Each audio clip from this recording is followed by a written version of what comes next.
Our protagonist's last life didn't end on a good note. He lay dying on the floor while his girlfriend got in bed with another guy.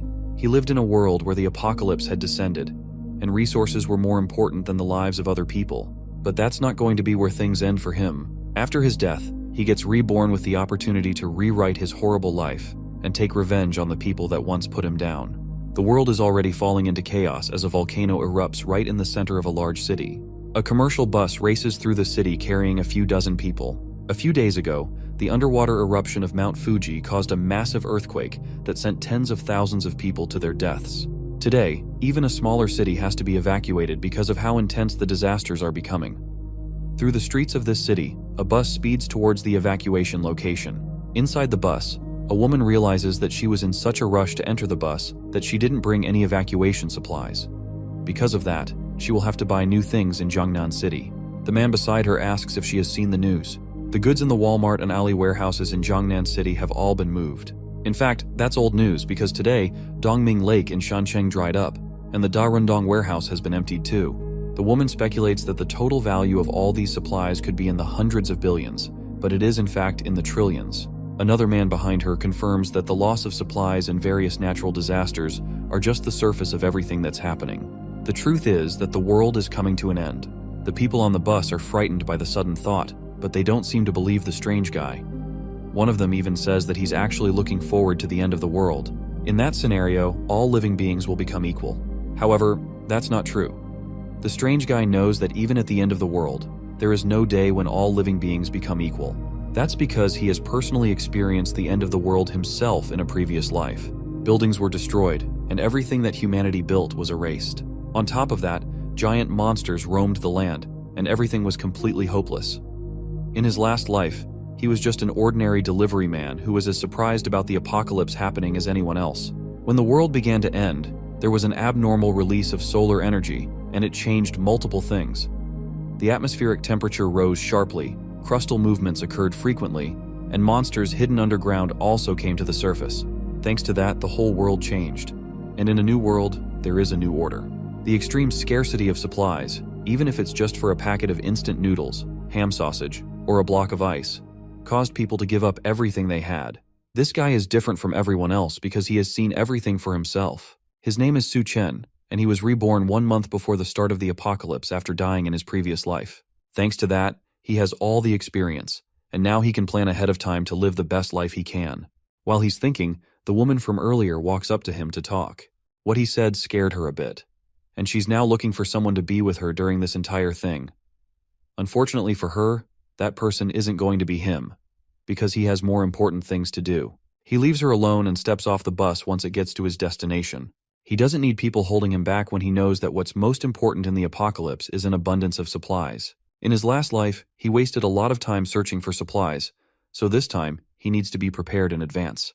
He has his eyes set on the warehouse he works in as a delivery man. He grabs his work jacket from a hanger by the door and heads into the storage room.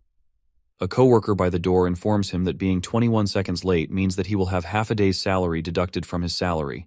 The guy apologizes and heads into the warehouse to clear it out for himself. In his last life, when the apocalypse came, the boss of this warehouse ran away in advance, and his annual salary went down the drain. So these supplies are going to be his compensation. To take them all for himself, he activates a power of his called space. This spatial ability allows him to put everything around him into a super large cubic space with dimensions of tens of thousands of meters in length, width, and height according to his will. The space unfolds in the warehouse, and he's able to grab lots of supplies, including rice, cooking oil, meat, and other foodstuffs. Everything, including the shelving itself, gets stored in his space. Thanks to this, he manages to purchase a large number of supplies for $0. And thanks to this ability, he was able to dry up 2 entire lakes and plunder several cities that were destined to be destroyed thanks to the apocalypse. Back in his past life, even a packet of instant noodles was a luxury. But thanks to his spatial ability, he's able to store several tons of fresh food in frozen time, meaning that the food remains fresh no matter how long it's kept in there. He finally won't have to eat dirt in the apocalypse to survive like in his previous life. After collecting all the samples, he can finally breathe a sigh of relief, knowing that he's not going to suffer in this new life. While he's checking on all the supplies he'd managed to gather, 3 men walk into the storage area to start clearing out all the supplies. They are all surprised to see the place has been completely emptied and turned into nothing but a massive haul. There's no one else there but the strange guy standing in the center, so they ask him what happened to all the supplies that were in the storage area. He immediately tells them that he has taken everything for himself. The men are surprised by his nonchalant admission, and they rush to catch him, but he easily uses his powers to dodge out of the building and remarks that he won't be late anymore since he's quitting. Then he just barely teleports away before one of the men can grab him. The 3 men are left desperately searching the area for him, but he has completely disappeared. Outside the warehouse, a portal opens up close to the ground, and the man backflips out of it and lands safely in an alleyway between the buildings. This second ability is called Space Jump, and it allows him to move within a 3-meter space whenever he wants. In the apocalypse, this ability allowed him to enter abandoned buildings to find supplies and safely escape from dangerous situations. Even in the face of mutant beasts, his space jump ability saved his life in crucial moments. With that out of the way, his zero-cost shopping mission is now complete. He throws his work jacket into the air and starts walking away from the warehouse. Suddenly, his phone vibrates, and he pulls it out of his pocket to see an emergency broadcast message. It informs him that the Earth is currently experiencing intense movement, causing localized natural disasters to appear all around the area. The message warns him to be careful, but tells him that the disasters will not affect his daily life. The official statement from the government is to not panic in hopes that the general public will remain calm. Do they even know that the world is coming to an end? While he's looking at his phone, it rings with a call from someone that makes his face twist in disgust. It's a woman named Jiang Xiaoqian, and just the sight of her name on his phone makes his hands tremble in anger. Suchen takes a deep breath, then picks up the call. As soon as he puts the phone to his ear, her voice comes from the other end, screaming at him in anger. He has not talked to her for a long time, and she is angry that he disappeared without letting her know. He even put his house on sale with his real estate agent. She asks our protagonist if he really thinks that he will find a woman willing to be with him after selling his house. The woman on the other end is his fiancée, Xiao Qian, and she isn't someone he's very interested in talking to. On her side of the line, she's applying lipstick after just being done cheating on him with another man. While another man named Xiao Yu relaxes on the bed behind her, she continues insulting Su Chen through the phone, asking him if he remembers his responsibility as a man. He may not care about the house, but she's still a woman, and she wants him to give her the house as a gift so she can feel more secure with him. After she's done talking, he asks if she's done with her rant and if there's anything else she wants to say. His attitude towards her makes her even more annoyed, and she decides to give him one more chance to come back and transfer the ownership of the house to her. If he doesn't do that, then she will refuse to marry him. She tells him that she's on her way back to Chengdu, and that she hopes they will talk more when she gets there, but he ends the call without answering her. Xiaoqian spent 5 years with him in the apocalypse in his past life. He searched everywhere for supplies to feed her and brought her to a safe house, where he continued to take care of her. If it wasn't for him, she would have starved to death and died in the middle of the end of the world. Yet, even with that, she cheated on him multiple times with a violent man that beat Su Chen on multiple occasions, anytime he came back empty-handed. Xiao Yu also accused him of hiding all the good things from them and keeping it to himself. One day, Xiao Yu killed Su Chen in the very safe house where he took care of Xiaoqian right in front of her, then fooled around with her right in front of his dead body, all while calling him useless. She didn't seem to care, and told Xiao Yu that Su Chen died because he was incompetent, all while he slowly died in the corner and watched it happen with his last breath. He was wronged by her in his last life, and he made the mistake of entrusting her with his life once before. But this time, both Jiang Xiaoqian and the man she cheated on him with, Xiao Yu, are going to pay the price for everything they did to him. Our protagonist will make sure that they won't die easily, and that they'll experience the pain they put him through 100 times over. His hand shakes in anger at the thought of what they did to him, but he takes a deep breath and calms himself down. For now, he needs to continue his quest of finding enough supplies to survive through the apocalypse. The rest of the things he needs can only be bought with money, and because of that, he first has to figure out how to get the money in the first place. He calls his real estate agent named Manager Liu and decides to offer up his house for half the market price. His only condition is that he wants the money in cash, and he wants it right now. With the deal set up, he makes his way to Dream Real Estate to finalize the deal on his house. But when he gets there, he sees Zhao Qian waiting for him with Xiao Yu, who has a baseball bat. Su Chen isn't bothered at all and walks past them into the real estate building, but he's blocked by Xiao Yu, who angrily asks him why he dares to sell their house. Because of that, he'll make sure that Su Chen won't see the sun tomorrow. While the thug is talking, Su Chen reaches out and grabs him by the neck. Then he lifts the angry man off the ground before slamming him back on the floor. Xiaoqian jumps to try and protect her lover from her fiancé.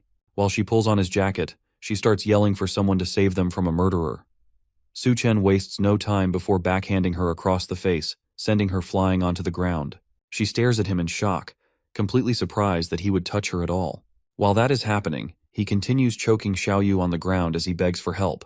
Su Chen assures him that he won't die too quickly, then lets him go, causing the disgraced thug to back up in fear, desperately coughing. Xiaoqian goes to check on her injured lover while Su Chen steps past both of them and continues into the office. Xiaoqian still hasn't learned her lesson and orders Su Chen to kneel down and apologize quickly while she's not yet angry. If he doesn't do that, she threatens not to marry him again. However, her empty threats are stopped once he turns around and glares at them. They freeze in fear before both of them run away, leaving him alone to handle his business. Now that they are finally gone, he steps inside to meet the real estate agent, who offers him a glass of water. The older man looks incredibly excited to be talking to Su Chen about selling his house at such a low price. But inside, he considers Su Chen a fool for selling a house worth over $1 million for just half the price. With that kind of deal, he can make a huge profit from a quick turnaround. Thanks to that, he agrees to make the full payment immediately and hands Su Chen the contract to sign. With that done, Su Chen walks out of the office with almost $1 million added to his bank account. Although various natural disasters are happening, Chengdu, where he lives, is an inland city far from the earthquakes, tsunamis, and volcanic eruptions happening throughout the rest of Asia. Adding to that, the government is officially trying to keep the public calm, so there is still a sense of normalcy in the area, and society is still functioning well. As he thinks about his next step, he passes a flyer advertising fast and high-interest loans. That gives him an idea, and he makes it his next step to get even more money by mortgaging his property with a property certificate. That leads him to Great Sea Loans, where he meets a large-bodied man smoking a cigarette. This man is Wang Dahai, Xiaoyu's older brother. In his past life, this man died in the mouths of mutant beasts pretty early into the apocalypse. Dahai notices that his house isn't worth very much. Su Chen only wants to know how much he can borrow even with his low-value house. The big-bodied man offers $500,000 for the property, as long as he also leaves the property certificate with him as a show of faith. Su Chen demands an extra $100,000 be paid to him immediately, and they will have a deal. He slams the property certificate on the table and stares straight at the man in front of him, while also promising to gather the money in a week. That way, he can make a profit from their exchange and pay everything back at once. Dahai is interested in this offer, and it seems that Su Chen is also a gambler. As long as he's involved in the trade and there could be a profit, Dahai thinks he might even sell his own parents. The older man thinks Su Chen is stupid for believing he can turn his life around in a single day. He has no idea just how far this plan of Su Chen's goes. Dahai smiles and takes a long puff of his cigarette as he contemplates the offer. He tells Su Chen that he'll agree to the terms as long as he mortgages the property certificate with their company. If he does that, everything else will be negotiable. After a long conversation, Su Chen walks out of the office with over $500,000 transferred to his bank account for the second time that day. Now he has all the money he needs to continue buying supplies in preparation for the end of the world. Meanwhile, Xiaoqian and Xiaoyu stumble through a park after they have finished running away from Su Chen. The other man is still out of it after being choked in the street and nearly dying. As they step out of a taxi, Xiaoqian continues to complain about Su Chen. All she wants is the house that they both own, and there's nothing wrong with that according to her.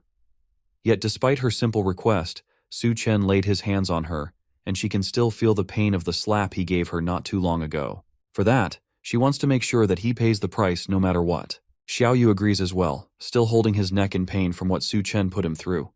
He'll make sure Su Chen pays the price. He already plans to ask his older brother to take him out. As they're talking, they notice Su Chen once again casually walking down the road, heading to his next destination. Xiaoqian and Xiaoyu are surprised to see him casually walking down the road in front of them after everything he had done. They decide to follow him and see what he has been up to that has made him so cocky. Su Chen, however, is searching for the next major grab of resources before society collapses. In his memory, many commercial buildings collapsed under the impact of seawater backflow and rapid freezing in severe cold. However, the Green City Hotel withstood all the natural disasters down to the very end. Because of that, he heads there next to figure out how he can take advantage of that. From what he remembers, the presidential suite inside is well equipped, and there's even a swimming pool that should help him manage extreme temperatures. For now, it might be a good idea to use the place as a base, and on top of that, living there for a long time wouldn't be a bad idea. Although many warehouses were emptied before, there's no shortage of hot meals and ingredients in the hotel's warehouse. As he walks into Green City Hotel, a woman notices him. She introduces herself as Liu Xinrui, the hotel's restaurant manager, and she asks how she can assist him today. Su Chen tells her that he wants to order 1,000 tables of food for a banquet and wonders if they can do that for him. The number of tables shocks the manager, and she struggles to respond for a moment. but then she eagerly agrees that they can definitely do something like that. However, the prices range from 5,000 to 10,000, even up to 100,000 per table. Suchen decides to pick the tables worth 10,000, which means the total price will be about 10 million for the whole banquet. For that, he's willing to put down a 50,000 deposit as long as they deliver to the address that he will provide. The manager is impressed that such a young man has a grand demeanor and suspects that he might be a hidden source of second-generation wealth. She has no idea that all this comes from huge loans and a speedy sale of his house. She agrees to his terms of a 50,000 deposit and directs him over to her office so he can make the payment. Just the cost of the ingredients for the banquet alone is estimated to be 50,000, but being able to connect with rich people means that she has to be smooth with negotiation. As they walk to her office, she asks Su Chen if he's getting married anytime soon. Since he has no other excuse for why he would need a huge banquet, he decides to go along with the story that he's getting married, and that's why he needs everything. In the meantime, he also asks her to book a presidential suite for him to stay in. With negotiations done, Su Chen walks out of the hotel, happy that he managed to get 10 million worth of dishes settled for a 50,000 deposit. As for the final payment, by the time the scorching post-apocalyptic world hits, even a single block of ice will be worth billions. The woman inside is also happy with the deal and the fact that he booked the presidential suite. She thinks that he's doing all of this for his honeymoon, and that whoever marries him must be truly fortunate. While she sits and thinks to herself, Xiaoqian walks into the hotel and asks the manager about Su Chen. Manager Liu doesn't immediately answer her and first asks who exactly this newcomer is. Xiaoqian answers that she's Su Chen's girlfriend and wants to know what he was doing there. Now that the manager has verified her identity, she informs Xiaoqian that her boyfriend ordered a banquet of 1,000 tables from the hotel. She even tells her that having a boyfriend like him must be amazing. Meanwhile, in her mind, Manager Liu thinks this girl is only a 7 at best, and it seems like her temperament is way too high. Rich people always seem to like these types of girls. The two are shocked that Su Chen could order a 10 million budget banquet, and they don't believe him at first. But then Manager Liu explains that wealthy people love to play the game of hiding their identity. They fear their partners might be after their money, so they only reveal their wealth on the day of the wedding. They still don't believe that someone like Su Chen could be wealthy, and Xiaoqian remembers that for the past few days, he has done nothing but try to disappear from their lives and even resorted to cold violence. But Manager Liu proves her point by showing that Su Chen transferred 50,000 wen as a deposit for the banquet. The two leave the hotel to think about the new information they've found. Why would Su Chen order so many tables from a fancy 5-star hotel? Who is he planning to invite? Xiaoqian believes he wants to introduce her to his wealthy circle and then bring her into his life of riches. Xiaoyu asks what they should do now that they know this while he reaches for her chest with his hand. She slaps his hand away and realizes that she needs to create opportunities for Su Chen to get back with her as soon as possible. In her mind, she starts imagining a life of wealth and luxury, where she's dressed in fancy clothes, living in a luxurious house, surrounded by maids and butlers catering to her needs. Just the thought of that alone makes her drool, and she can't believe that she would see this kind of opportunity with someone like Su Chen. Su Chen returns to his old home to continue planning his zero-cost purchase, which at this point was pretty much just stealing since he didn't plan to return anything that he had taken so far, or to pay for any of it either. During his raid, a lot of essential items hadn't been bought yet, and the remaining money was just not enough to cover the costs. So he resorts to another devious method to get money. He can use online loan apps to gain a ton of money quickly and use it to fund the rest of his raid. So for the whole afternoon, Su Chen downloaded more than 80 apps at once and spent a long amount of time taking selfies and gaining loan amounts that ranged from 30,000 wen and above. By the time he was done, he had gained about 970,000 wen in loans, and he was ready to start his shopping spree yet again. He collapses on the bed, feeling the urge to pass out, but there was no time to waste at all, and there were still many things to buy. He had to get fireplaces, ice makers, ice blocks, smokeless coal, and other supplies that weren't available in supermarkets. Fortunately, all these things can be bought online, and the delivery is super fast. He's going to need all these things to survive the extreme heat and the severe cold that will kick off the apocalypse. Him making it through the intense temperature changes will completely depend on whether he has enough materials to regulate the weather. So he gets to work, contacting multiple companies to prepare the materials that he would need.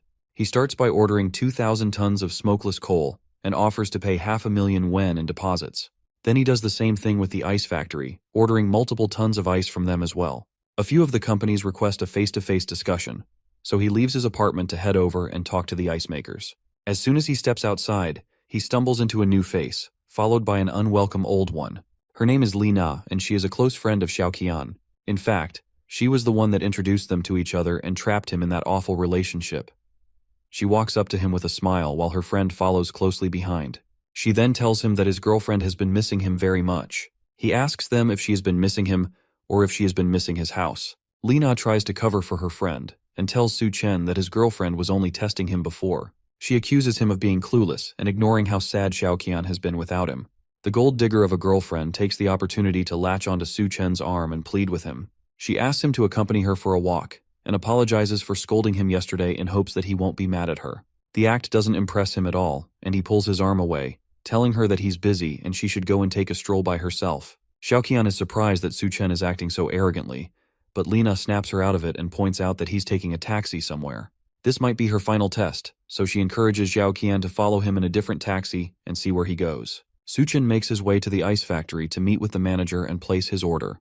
The older gentleman greets him and seems surprised that Su Chen is so young despite all the things that he's buying. The two shake hands. Then the younger man follows up the discussion by asking how long it'll take to produce and ship the 2,000 tons of ice that he had ordered. The manager assures Su Chen that their ice factory is very efficient and one of the best in the state. He promises to deliver the edible ice in 3 days, and the total price of it all would be 800,000 yen. Su Chen agrees and hands over a 100,000 yen deposit. Then he gives the man an address to deliver the ice to in 3 days. Now that the transaction has been confirmed, the man decides to ask him why he needs so much ice. Was there some sort of large-scale event happening somewhere? If he is a regular organizer, then they could partner more in the future. He was somewhat correct, since there is definitely a large-scale event happening soon, but Su Chen can't just casually tell him that. So instead, he lies that he plans to donate all the ice to the Alishan for charity.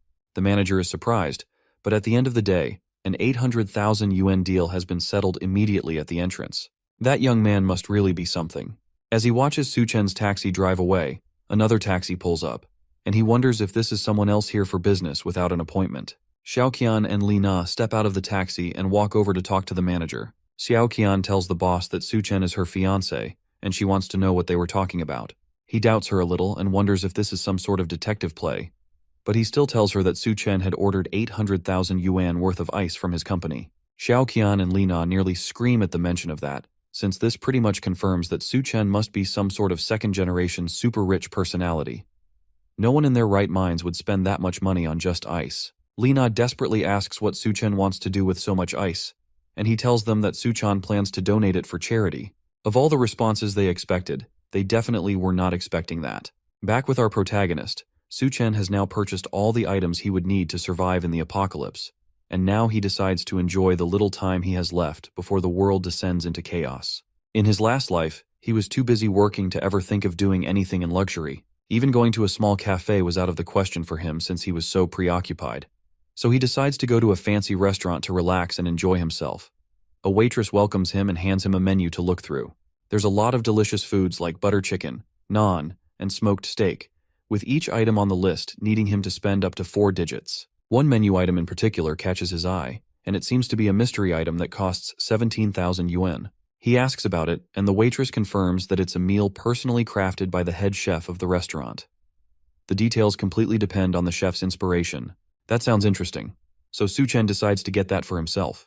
In his last life, at the beginning of the apocalypse, a strange force caused many creatures to mutate and turn into terrifying beasts. There were many monsters, like a giant serpent, that appeared in the midst of the floods in the early days of the apocalypse. He would need to prepare himself to deal with those things when they start to appear. But for now, his eyes are drawn to a pink-haired beauty walking towards his table with his food. She introduces herself as the head chef of the restaurant, and she brought the food she specially tailored for him based on his temperament. She doesn't need to introduce herself since Su Chen already recognized her. In his last life, she was known as Hell's chef, Duan Ya. She had the magical culinary skill to turn decayed monster meat into food, and no one could resist its temptation. However, those dishes were made using mutations sourced from inside monstrous beasts, and eating them would lead to certain death. She notices his dark expression and wonders if he thinks that a beautiful woman like her will poison his food, so she tries to calm him down by introducing the food. The dish is called Dual-Faced Life, and it's a piece of steak where one side is tuna fried in brown butter, while the other side is deep fried in puff pastry. It's a kind of steak with 2 flavors that leave a lasting impression. Su Chen hides his expression and takes a bite of the steak. It is definitely worth the 17,000 yuan he spent on it, and the taste is really good. If only she could cook for him in the apocalypse. but it's possible that she could poison his food and he would have no idea. Meanwhile, outside the restaurant, Xiaoqian and Li Na watch the place in jealousy and wonder what exactly Su-chan is eating there. They've heard that each dish costs at least 10,000 yuan, and the fact that he's casually going there for a snack just further proves to them that he must be some kind of second-generation kid. Once Xiaoqian becomes a rich wife, she will definitely be able to take care of her sisters. Next in his adventure around town, Su Chen heads over to the Arya Scans bar in the Golden Sales Vault of Shangdu. In his past life, he regretted not being able to enjoy these kinds of extravagant places, and once the apocalypse starts, then places like these will no longer exist. So he's taking the chance to explore this place as much as he can. A group of girls sit beside him as soon as he gets settled down. He agrees to drink with them, but his eyes notice that one of the girls doesn't seem as enthusiastic about being there as her friends. The girls tell him that her name is Yun Yun, and this is her first time in the club. Her boyfriend just recently cheated on her, so they brought her to the club to have some fun. The guy didn't sleep with her at all and went on to cheat on her with an old woman. She's so depressed that she drinks an entire glass of alcohol, then slams it on the table. She then asks Su Chen if he's single and if he wants to have some fun with her. The girls cheer him on while Xiaoqian and Li Na enter the club and notice the two of them getting comfortable in the back. He notices the two of them. Then he takes the girl by the shoulder and leads her up the stairs. The two girls chase after him as he runs up the stairs and into a random bedroom. He locks the door behind them and tries to apologize for bringing her upstairs in a rush, but the girl seems more interested in laying with him. Our protag doesn't have any interest in taking advantage of her when she's clearly sad, so he flicks her on the forehead and warns her not to go out and to try to stock up on food in her house while she still can. Then he tries to advise her not to come to places like these since she seems to be more love-minded than her friends. But then he realized that there's no point since there will be no future for her to worry about. It's rare for him to have an opportunity to come to a place like this, but in this situation, he has no choice but to avoid them. He walks into the back of the hall and sees the two girls kicking down multiple doors in an attempt to find him. With these two here, there's no chance for him to enjoy himself for the rest of the night. He manages to escape their manhunt for him and heads home to relax and escape from the rampaging girls. The next day, all the things he ordered, including the smokeless charcoal and the ice, were shipped to him. Several trucks show up in front of a warehouse he had rented for the drop-off, and he guides them in to deliver the goods. One of the truckers is concerned that the warehouse doesn't have a refrigerated room, which means that there's a chance that all the ice will melt, but he tells them not to worry about that. He instructs them to move the goods into the warehouse and directs them to specific places in the warehouse.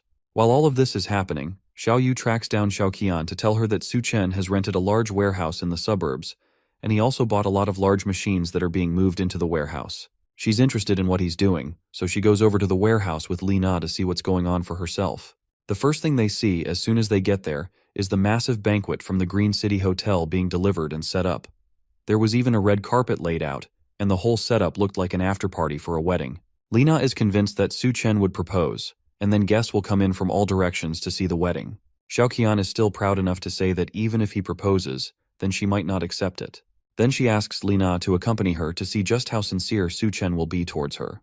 They head over, and Xiaoqian asks him why exactly he's buying so many things, and what he wants to do with so many supplies. He doesn't answer them. Then he tells her to help move the boxes into the warehouse. If she helps, then he will tell her everything she needs to know. Xiaoqian is disgusted by him suggesting that she would do menial labor. She's planning to become a rich lady, so how can he expect her to do such rough work? Lena reminds her that this is a test for her to see if she's qualified to become a rich lady. Despite still being appalled that she's being told to do grunt work, she decides to just do it for the sake of her future rich girl lifestyle. She manages to lift a heavy box onto her shoulder to prove to him that she's not just a delicate woman. Lena also tries to help out as well since she knows that second-generation rich people are usually lustful, and there's a chance that she could become a rich lady as well if she played her cards right. All the while, Su Chen just laughed at the free labor he was getting from these two. There were so many supplies to move around, and even though the hotel had sent some people to help, it would still take a long time to get everything into the warehouse. They spend the whole day moving things, and by evening, they are done. With all the work done, Xiaoqian is exhausted and angry. She worked all through the day without even a meal. Surely, after all this, she will definitely become a rich lady, just like she has always dreamed. Lena also lays on the floor exhausted. She can't believe that Su Chen made them lift heavy things all through the day. Just the ice blocks alone weighed over 100 pounds each. But now, the test is finally over, and he is going to make her his bride. Then they'll have a huge wedding, and all the wealthy guests will start appearing. At least that's what she thought when she walked over to confront Su Chen. The man is busy paying all the workers huge sums of money as thanks for their hard work. Then he promises to settle the remaining bill during the week according to their contract. The workers all sing in appreciation before leaving, while Xiaoqian leans against a door, waiting for him to propose to her. Suchen walks past her and heads towards the warehouse. On his way, he thanks her for helping but tells her that she isn't getting any pay for her work, then tells her to leave. Xiaoqian desperately asks him to stop playing around with her. There had to be guests coming to see them start their good and happy married life.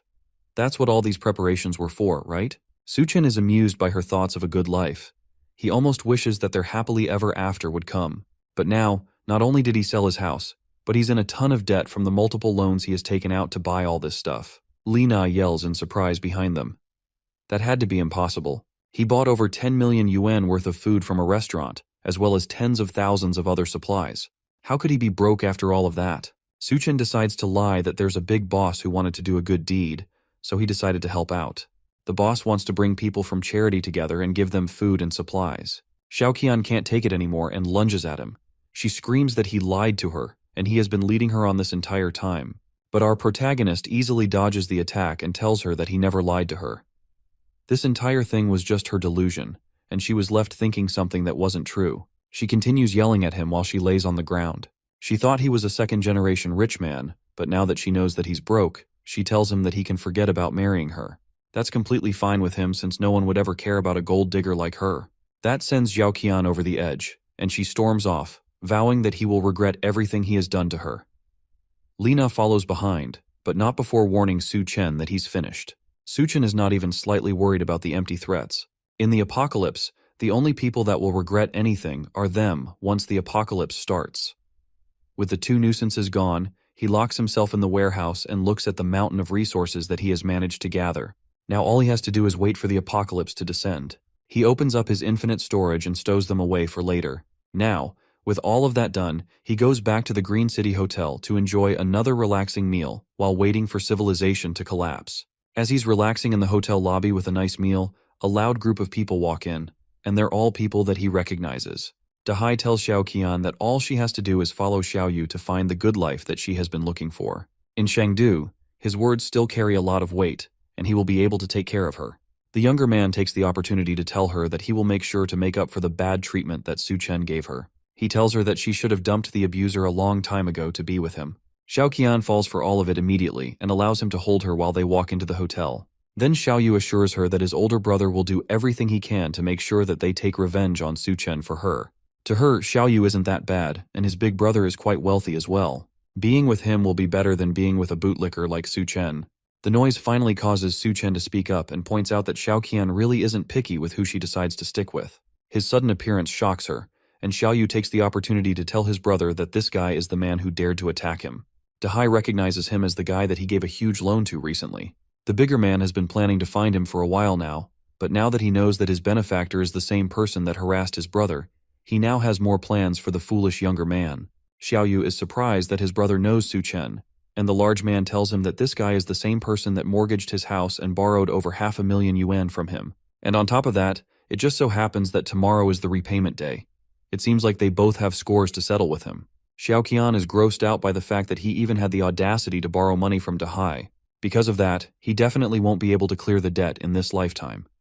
Luckily for her, she didn't get involved with him. Su Chen isn't worried by the noisy guests and calmly wipes his mouth after his meal. Dahai leans down and threatens Su Chen with his pending repayment. He can't be here enjoying himself in a hotel when the man he owes so much money to is standing right in front of him. Xiaoyu yells that he won't be able to pay back the money no matter what. It's best that they just finish him now that they have the chance. The group of thugs behind him smile menacingly, and they also look eager to go after Su Chen. While all of this is happening, Manager Louis comes in to try and pacify the situation.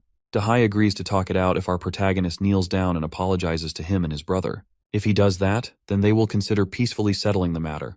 Manager Louis asks Su Chen what exactly is going on, but he dismisses it, calling them nothing but simple pests.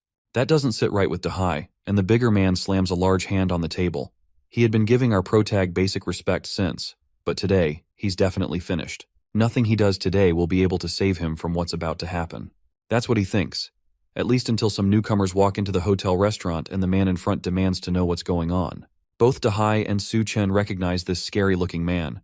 His name is Gao Qiang, and in Su Chen's last life, He was known as the Skull Crusher. He and Hell's chef were a major force in the post-apocalyptic world of Shangdu, and he even heard that after the apocalypse, the Green City Hotel became the first place of the mutations. In fact, it's very likely that Gao Qiang's skull-crushing abilities grew in him because he was in the hotel when the mutations started. For now, though, Gao Qiang is just a well-known entrepreneur in Shangdu, with a wide network of people in the underground and many people under his command. The man notices that Su Chen has an interesting glare. Now that the chaos has settled down and they weren't making a mess of his hotel, Gao Qiang continues on with the business he had in the hotel. He brings Duanya to an office in the hotel, where Mr. Sun waits for them, pouring a glass of wine as they enter. This man is named Mr. Sun, and the chef wonders what exactly he wants to discuss with her. The man tells Duanya that he has heard about her being a great beauty, and today he finally gets to meet her in person. He offers her a drink, but the chef can clearly see that some sort of drug has been dissolved in it. As she stares at the glass in disbelief, meanwhile, Su Chen swirls his own glass of wine in his presidential suite bedroom. In his previous life, he hid with Xiao Qian in their basement, and they barely managed to survive the extreme heat of the apocalypse. He never expected that at this time he'd ditch her and she would end up following him around. Either way, it's a good opportunity to settle old scores with her and get his revenge. He watches Xiao Qian and the others play outside in the pool, and they don't seem to notice him. The two men stand outside in their swimsuits and wait for the ladies to join them. Dahai notices that the air has been getting much hotter recently, and it almost seems like it's hotter at night than in the day. That's exactly the reason why Xiaoyu suggested that they go to the pool to cool off. Seeing the girls in swimsuits was just going to be an added bonus for them. The two men are excited just thinking about it, and they hug in joy at the bright idea. The two girls make their way towards the pool in their swimsuits, and they notice that the moon looks brighter than normal. When they reach the pool, Xiaoyu takes Xiao Qian's hand and confesses that his love for her shines brighter than the moon. She doesn't care about his pointless advances because it's too hot, and she just wants to get to the pool. Su Chen laughs at them from upstairs. The bright red moon means that the apocalypse is about to start. He swirls his glass of wine in the air and drinks to the start of the end of the world. Suddenly, the moon explodes with a bright burning heat, and the four people outside immediately feel it. They make a run for the hotel lobby, but Dahai is too slow to keep up with them. The moonlight suddenly feels burning hot, and their skin starts to burn from the heat. The people inside the hotel notice that the outside has become just as bright as if the sun were out and it were daytime. Dahai's men wonder whether he will be all right, but one of them mentions that he is probably just flirting around with the girls, and they should leave him to his happiness. As they are talking, Xiao Qian, Xiao Yu, and Li Na race back into the hotel lobby, looking like they just had a fight for their lives. They roll around on the ground and look around desperately for something to use and cool off. All the while, their skin looks burnt and red. Xiao Yu notices a fish tank, and the three of them dive into it to try and cool off. While they're inside, they argue with each other on who can stay in the pool and who should get out. Dahai's men wonder what they are doing and why they look so injured. More importantly, they wonder where Dahai is and why they ran back without him. Xiao Yu realizes that they abandoned his brother outside, but by then it's already too late. His skin is burnt worse than the others, and he has blisters all over his body. Everyone rushes to take care of him before he collapses. Meanwhile, Mr. Sun asks Duanya why she isn't drinking the wine. Before she can answer, Gao Qiang cuts in and tells him that a banquet has already been prepared for him. Mr. Sun doesn't care, though. He's only concerned by the fact that Duanya didn't drink what she was offered. Nobody in Shangdu dares not to drink the wine he pours. He tells Gao Qiang to back off since this is none of his business. At that moment, Duanya realizes that Gao Qiang had set her up. He must have done it to try and climb up the ladder and win Mr. Sun's favor. The large man thinks he's invincible in Shangdu and that he can go around harming many women, and today it seems like he targeted her. She's completely certain that there is something wrong with the drink, and she must not take it. However, there's nothing she can do to escape this situation. At that moment, the moon shone with a bright red burning light. The light blinds both Gao Qiang and Mr. Sun for a moment, before they both rush to close the curtains because of the heat. The two men are sure that something horrible is going on, and they decide to go downstairs and find out more information, while Dawn sighs in relief that a distraction like that had saved her from something terrible. Downstairs, everyone in the hotel had gathered in the lobby to try and escape. Manager Louis urges them to calm down and tells them that a rescue team was on their way to take them to a more secure location. The people don't seem convinced, and chaos starts to burst out in the lobby. Meanwhile, Gao Qiang makes his way downstairs and asks someone what's going on. He explains that there was a sudden temperature rise, and the news had reported that hundreds of people had already been injured. Mr. Sun tries to call up one of his friends to send someone to pick him up from the hotel, but they tell him that right now, they're working to make sure that there aren't any power issues, and because of that, nobody is available to come over and pick him up. Dahai is still burning in the corner from his direct exposure to the sunlight. His men tell him that he needs to go to the hospital while he screams in pain every time someone touches him. But with it being so hot outside, there's no way they will be able to get to the hospital. He tries to call one of his other men, Xiao Dao, to drive over there and pick him up. Xiao Dao is already in the underground garage of their real estate headquarters, and he starts driving out to go and pick them up at the hotel. Because he's underground, he can't feel the heat as much as others can, until he drives into the street and notices that everywhere is bright, as if it were still daytime. Then, his tires blow out, and the car stalls on the road. He's forced to step out of his car and run back to the building. He calls Dahai to tell him about the car blowing out, but his attention is diverted to something more painful. His shoes were dissolving with every step he took, and he tripped, falling to the ground. He opens his eyes and sees that there is a completely melted and dissolved body lying beside him. He screams and tries to get up, but his skin sticks to the floor as he does. The heat had already melted most of his face and stuck him to the ground. Back at the hotel, all that Dahai and his crew can hear are loud screams coming from the phone as the heat roasts Xiao Dao on the ground. While all of this chaos goes on downstairs, Su Chen sleeps comfortably in a nice, well-air-conditioned room, without a care in the world. Almost immediately, breaking news reports circulated on the TV, warning people that the weird temperature anomaly had already taken nearly 100 lives. It advised people to stay indoors to prevent skin and respiratory burns. The heat is so powerful that not too long later, the city's power grid blows up, leaving everywhere without electricity. Dahai continues trying to call back the driver, but the line never connects. It seems like Dahai is no more, and on top of that, all the other rooms in the hotel have been fully booked. Dahai and his group had to resort to taking the last room available, which they will have to share with Xiao Qian and Li Na.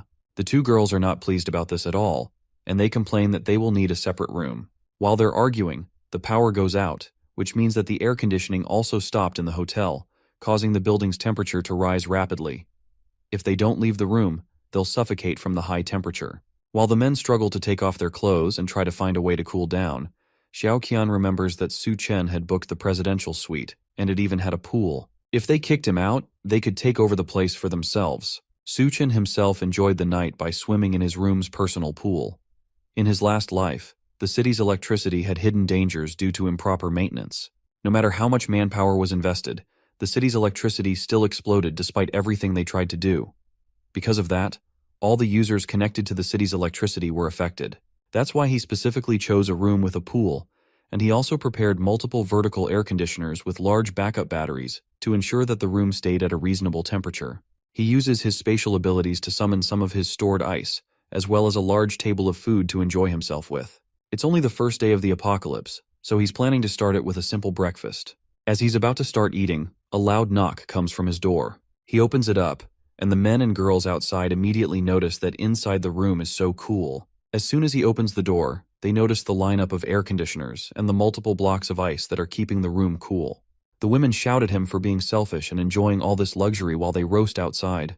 They try to force him to leave the room for them, while Dahai reminds him that he owes a lot of money to his business. In order to pay back the interest of the past few days, all he has to do is give up the room to the older man. Otherwise, he will throw our protag out by himself. Su Chen is having none of that and pulls out a gun as self-defense before firing a shot right at Dahai's stomach. He warns them that if they take one more step forward, then he will take another shot. The sight of a gun causes them all to freeze while Dahai stares down in shock at the bullet wound in his stomach. Since they haven't left his doorway yet, he takes another shot, this time at Dahai's leg. Then he tells them that he'll count to 3, and if they haven't disappeared from his sight, then he'll unload more bullets at them. The group doesn't need any more info, and they escape while they can.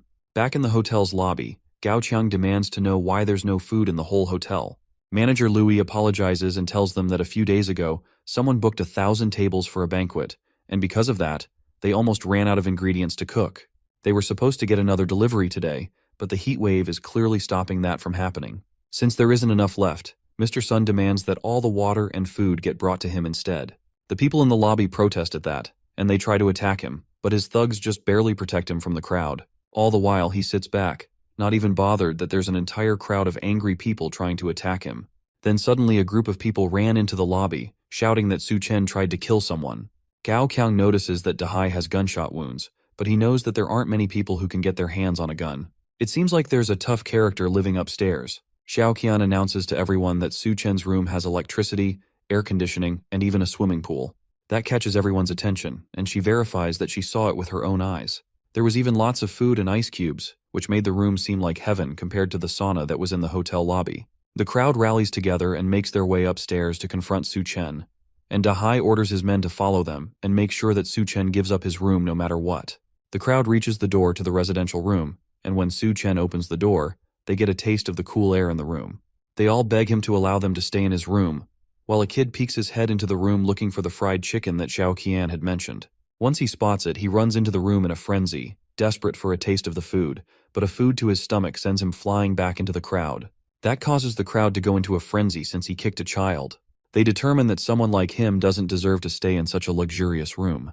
They try to rush at him, but he pulls out the gun and shoots blindly into the crowd, taking out one of the people standing at the back. As the man drops dead to the floor, he reminds them that he may be alone, but they only have one life. Downstairs, Xiao Yu screams out once he notices his brother is outside, lying down in the scorching sun. The rest of his brother's men hold Xiao Yu back from running outside, as his brother is already long dead. His wound was already infected and rotting, and because of the high temperature and there was no medicine to treat the wound, the man passed on. Xiao Yu knows exactly who to blame for this, and it's the man that shot his brother in the first place.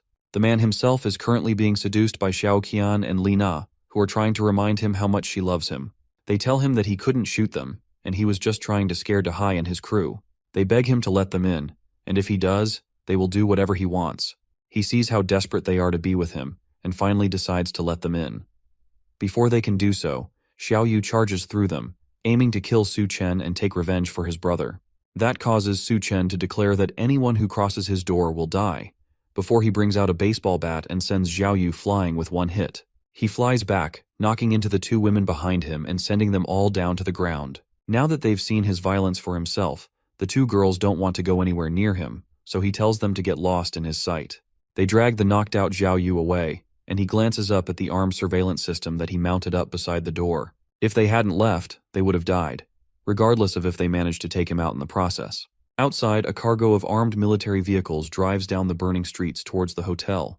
The tires have been modified into treads, and the windows have been insulated to make sure that the rescue team can survive the journey to the hotel and back. One of the vehicles parks in front of the hotel, and some armed men in insulated suits step out and enter the hotel lobby. They ask if Liu Zhengguo from the academy is in the building, and he steps out from the crowd towards them. The rescue team is there for him, and only him, and they give him the insulated suits to put on so he can leave with them. Professor Liu is a geological expert, and he will be able to play an important role in stopping the disaster.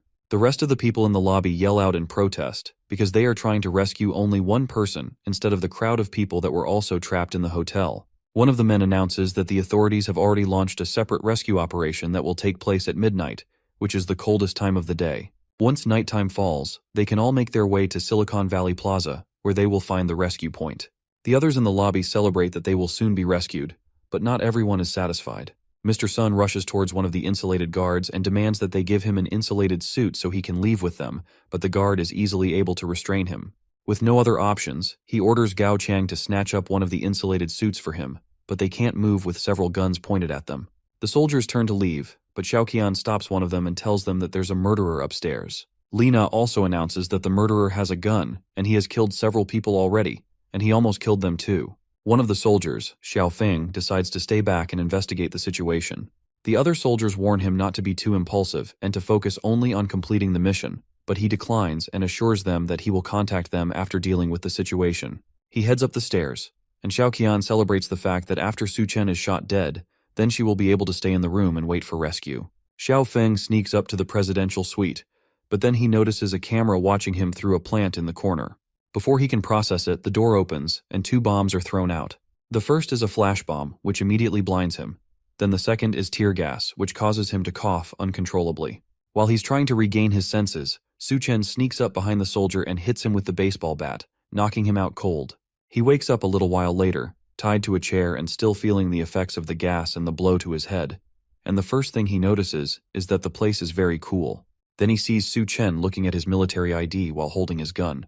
He also realizes that he has been stripped down to his underwear, and all his armor has been taken as well. Now that he's awake, they can talk. But the soldier is more interested in how an ordinary guy got so many ice cubes and air conditioning. He's also curious about how he got access to so many weapons and flash bombs. Su Chen tells him that he's a recent graduate, and he got the guns and everything else during a trip to the Middle East. The story is completely unbelievable, but But there's nothing our protagonist can do to change that, so he instead switches to asking more important questions. Suchen wants to know if the government has set up rescue points for citizens to go to in the morning. The soldier is shocked that he knows about that, but Suchen doesn't ask, and instead he explains that being exposed to the moonlight for more than 10 minutes can lead to fainting, and this will cause many people to die on the way to the rescue. Xiaofeng knows this, but there's no other way to save people. They have established safe zones and modified rescue vehicles in the area, and all they need is for the residents to reach the rescue point on their own. All they need to do is to wear some sort of insulated blanket, and they should be able to survive the walk to the rescue point. Suchen places a hand on his shoulder and goes behind him with a gun pointed at the back of his head. The soldier begs for a moment for our protag not to kill him, but Suchen cuts the ropes and sets him free. He respects the soldier's work and decides to let him go, but not before warning him about the mounted guns on the ceiling. If anyone comes after him again, those guns will activate, and no one will survive except him. He understands and decides to leave peacefully, but not before all his guns are confiscated. The people in the lobby notice that the soldier left without telling them anything except advising them to wear insulated blankets while they head to the rescue point. Mr. Sun slaps Gao Chang in anger and blames him for everything not going his way. The others wonder just how long they will have to deal with the annoying man, but they have no choice for now. Once the rescue team has taken them in, they will need Mr. Sun's connections to live comfortably. Suchen watches from the shadows and asks if Gao Qiang wishes to restore order even in times like these. The two men immediately become hostile once they see him, but he calms them down by telling them that he is only there to make a deal. To calm them down, he shows them a bucket filled with edible ice cubes. The two men go wild for the ice cubes, and one of them suggests that they kill Su Chen and go get more ice from his room. Su Chen politely counters that idea with an assault rifle to the throat. Gao Qiang seems to have more common sense and suggests that they make a deal with him instead. Thanks to that, Su Chen agrees to give them both some cubes of ice while they negotiate. The other man wonders just what is in our protagonist's room when just a cube of ice feels this good. Gao Qiang decides that for now they'll agree to his demands, then they'll look for a way to kill him later.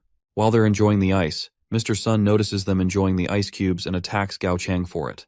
The bigger man tells his subordinate that he better bring out better stuff next time, else he will be dead meat. Then he takes the bucket of ice cubes and enjoys them for himself. As he's eating, he notices Duanya in the corner, still fully dressed in her suit despite the fact that everyone else has stripped down because of the heat. She glares at him while he mocks her for being too modest, but that only causes him to grab her by the hand and try to pull her away because he's in the mood. She pulls back and slaps him across the face for touching her, and he retaliates by ripping apart her suit jacket in anger. Then he threatens to have his way with her right there in the hotel lobby for everyone to see. With her jacket gone, he notices that she's actually soaked with sweat, and he offers to take the rest of her clothes off. That's the last straw for Gao Qiang, and he finally stands up to the large man. Mr. Sun is frightened by the voice for a moment, but he turns around angrily and asks Gao Qiang if he really understands who he's talking to. However, Mr. Sun doesn't realize that he's talking to a man who doesn't care anymore. Gao Qiang takes a knife from his back and jabs it into the larger man's neck. The people in the lobby freak out now that another person has been killed. Gao Qiang tells them that Su Chen is right. The world is ending, and people like Mr. Sun need to die along with it. Now with that guy dead, the place fell under Gao Qiang's command, and everyone else can either listen to him and go to the rescue point, or stay there and die. Su Chen watches them from a higher floor. It seems like his words are effective, and since Gao Qiang was the boss of the hotel in his last life, he has successfully accelerated the process of him taking over the place. Later, the new boss of the Green City Hotel enjoyed a large drink from the bucket of water that Su Chen had given him earlier. Both Li Na and Xiao Qian beg at his feet for him to give them a little water out of it in exchange for anything he wants. He throws the water at them and tells them to follow him so he can have them do whatever he wants. As the two women fight for the water on the ground, one of Gao Qiang's men asks if he doesn't plan to head to the rescue point. The boss disagrees and tells them that since it's doomsday and they want to survive, then they have to rely on themselves. The rescue point is a kilometer away, and if they don't make it there alive, then it's certain death. Since they are low on supplies, then they should not be taking freeloaders with them. Gao Qiang agrees with that fact, and he decides to take a page from Su Chen's book by keeping them as cannon fodder. Once midnight hits, it's time for people to start heading towards the rescue point. Several people wrap themselves in blankets and leave the hotel towards safety. Ever since Gao Qiang took control of the supplies, the rest of the people in the hotel haven't been given any food or water. Staying in the hotel would be certain death, but if they head to the rescue point, then there might be a slim chance of survival. The large group of people walk along the empty roads with boards tied to their shoes, but even with that, the heat is still almost too much. One of the survivors trips on the boards and falls down on the incredibly hot asphalt. She immediately melts on the ground while the other survivors continue on without her. At a time like this, no one knows if they will be able to survive, so there's no time to worry about others, even if they are family or loved ones. Xiaoqian and Lina wrap themselves in and get ready to leave the area as well. In the hotel, they only have enough snacks for about 2 days, so they're especially excited to reach the rescue point and eat as much as they can. But before they can leave, one of the men rips the towel away from Xiaoqian. He tells her that Gao Qiang gave them food, so they shouldn't be so quick to leave. He tells them to have some fun with him instead of leaving as he rips Xiaoqian's clothes. The two of them beg him to take them to a room first before they start having fun, all while Su Chen watches everything from the top floor. In his last life, he went to the rescue point with the others, but no one told him to bring a blanket. So even though it was only a short kilometer, many people died on the way there. At least with his advice from earlier, more people should be able to survive the trip and make it to safety. Meanwhile, the two girls continue to beg the man to let them have some privacy, but he laughs at them and asks what they are even afraid of. It's not like there are ghosts in the area. As he says that, 2 zombies break through the glass into the hotel lobby. Gao Qiang and the others in the lobby scream as they walk slowly towards them, and Xiaoyu wonders if they will also get turned into zombies if they get bitten. Gao Qiang grabs the other man by the neck and throws him at the zombies as a distraction, and his skin burns as soon as they touch him. After seeing all of this, Su Chen finally decides to join in on the action. He heads downstairs with a katana on his back and tells the other people to move aside. They're surprised that he wants to deal with those things by himself, but Gao Qiang tells them to watch and let him do what he wants, and once he kills them, they will kill him. Meanwhile, Su Chen watches the zombies as they growl at him. In his last life, corpses that get exposed to sunlight will mutate, but they aren't actually zombies, which means that they won't spread the virus. He calls them drought demons, and they are similar to monsters of the same name in a popular Chinese mythological creatures book. These drought demons actually retain some memories and attachments from when they are alive, and in Mr. Sun's previous life, he was killed by Gao Qiang, which should make him hold on to the desire for revenge, which in turn made him into a drought demon.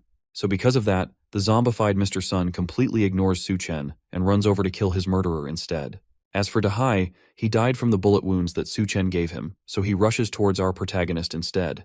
The large drought demon lunges a clawed hand at the smaller man, and he's easily able to dodge.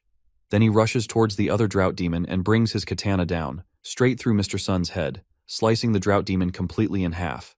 As he dies, a small purple crystal comes out of his body and floats in front of Su Chen. In the last apocalypse, where Gao Qiang was the leader of the Green City Hotel, he must have gotten his powers after killing Mr. Sun in his last life as well.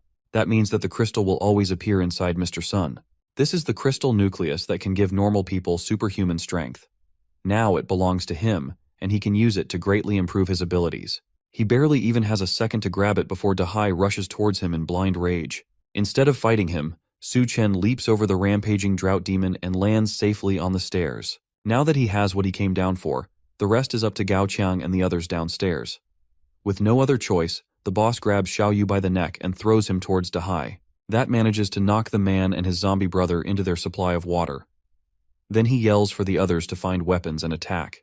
Meanwhile, Su Chen pours himself a drink and dissolves the crystal in it. In his last life, these crystal nuclei occasionally appear in the skills of drought demons and other mutant beasts. They are extremely rare, and it only appears inside everyone in 100. To get the power from them, one has to clean the crystal nucleus thoroughly, then swallow it directly. Once the crystal is fully submerged in the drink, he downs the entire thing in one gulp. The effects show immediately, and his body bursts with so much power that his clothes immediately explode. He screams out in pain as his eyes grow red before finally collapsing naked on the floor.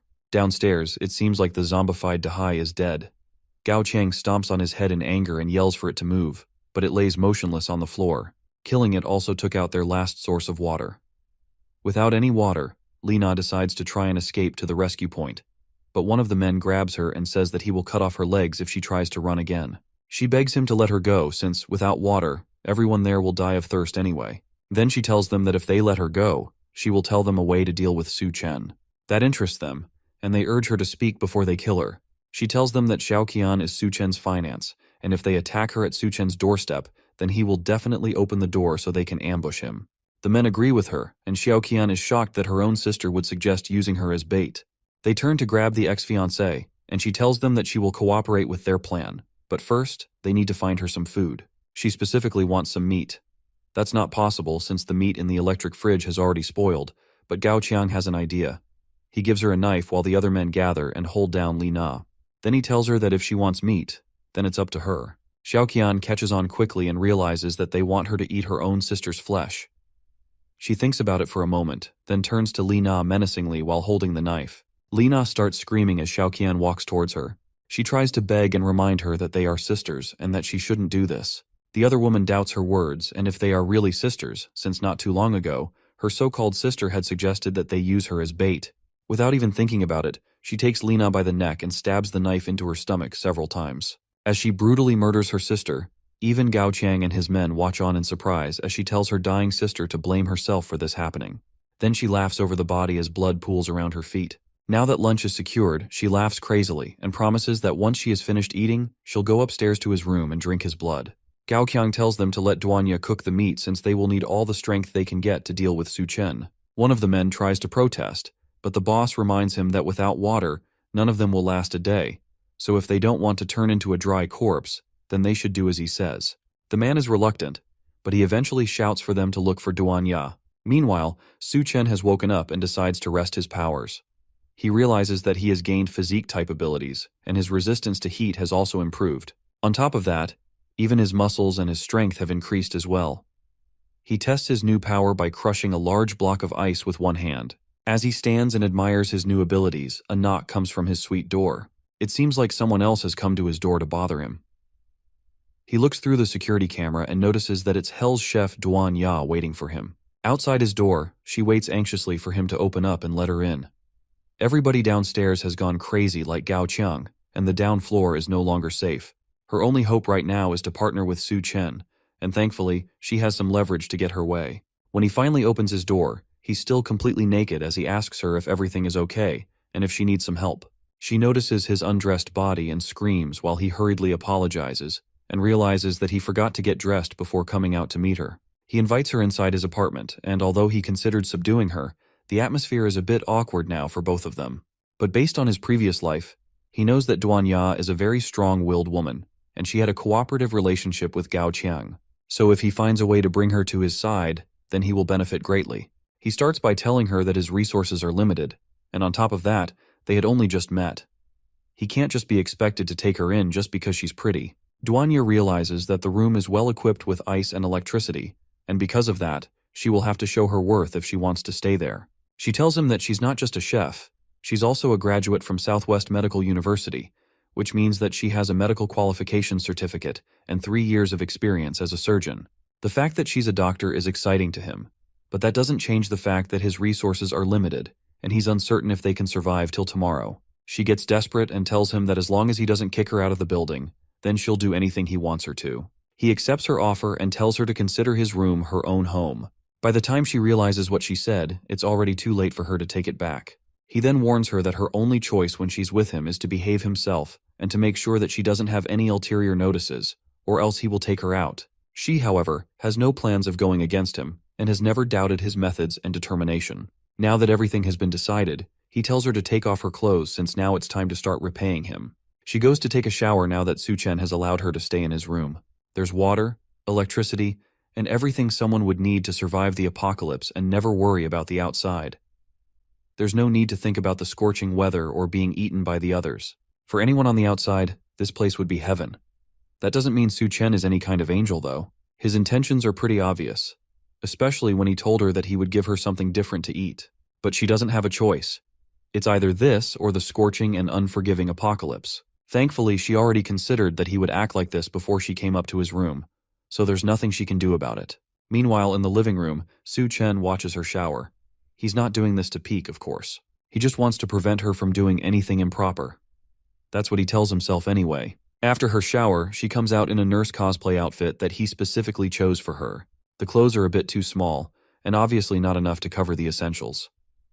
He tells her that she looks absolutely perfect in the outfit, which makes Duanya blush and look unsure. Suddenly, there's a heavy pounding on his door. Someone is shouting for him to come out and save them. Meanwhile, another voice yells that if he doesn't come out, then he'll break the door down. Outside the door, someone lurks menacingly with razor-sharp teeth and claws. Whoever is out there doesn't look quite human anymore. Su Chen is more annoyed that he has to deal with these jokers again than terrified for his life, but Duanya warns him not to go outside. These people have already eaten Lina, and if they open the door, then they might also get eaten. The fact that they ate someone catches Su Chen's attention, and from his expression it means that this is very bad news. He leaves the suite and steps out to meet the people waiting for him at his door. He tells them not to be so quick to break down the door since it'll be troublesome if it's damaged. The men in front of the door look deranged, with veins bulging all over their skin as well as red, crazed eyes. In the middle of them, Xiao Qian begs for Su Chen to save her while one of the men grips her head. As soon as he comes out, they turn to him with their sharp teeth and chuckle maniacally. It looks like this is going to come down to a fight no matter how he handles it. However, Su Chen doesn't seem bothered at all. He steps out into the hallway, and immediately, another one of the men who was hiding behind the wall tries to ambush him with a knife. The power boost our protagonist got earlier from the Drought Demon Crystal gives him sharp enough reflexes to stop the attack and immediately break the man's arm, stabbing his own knife back into his neck. That shocks the men, and they back off now that they've seen his power. But Xiao Qian takes the opportunity to break off from them, running towards Su Chen while still begging for him to save her. The damsel in distress act doesn't fool him at all, and he stops her by the neck, revealing her own set of sharp teeth and red eyes. Once someone eats human flesh, their body will mutate, and then fangs will grow in their mouth. Right now, Xiao Qian and the other men are no longer humans. He grips the woman by her face, causing her to cough and lose her breath.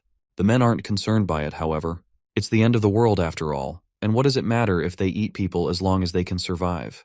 Even if they turn into bloodthirsty monsters by the end of it, at least they will be alive. Xiao Qian says that the meat was delicious, and after eating it, her body felt full of energy. Now all she needs is to take out Su Chen and take over his room. She twists her body and tries to swipe at him with her claws, but a hard kick from our protagonist sends her flying through the hall and crashing out of a window. She almost falls down onto the streets below, but she barely manages to catch herself at the last moment. She definitely won't be letting Su Chen off so easily. However, outside the hotel is still scorchingly hot, and she screams in pain while the sun burns her body up.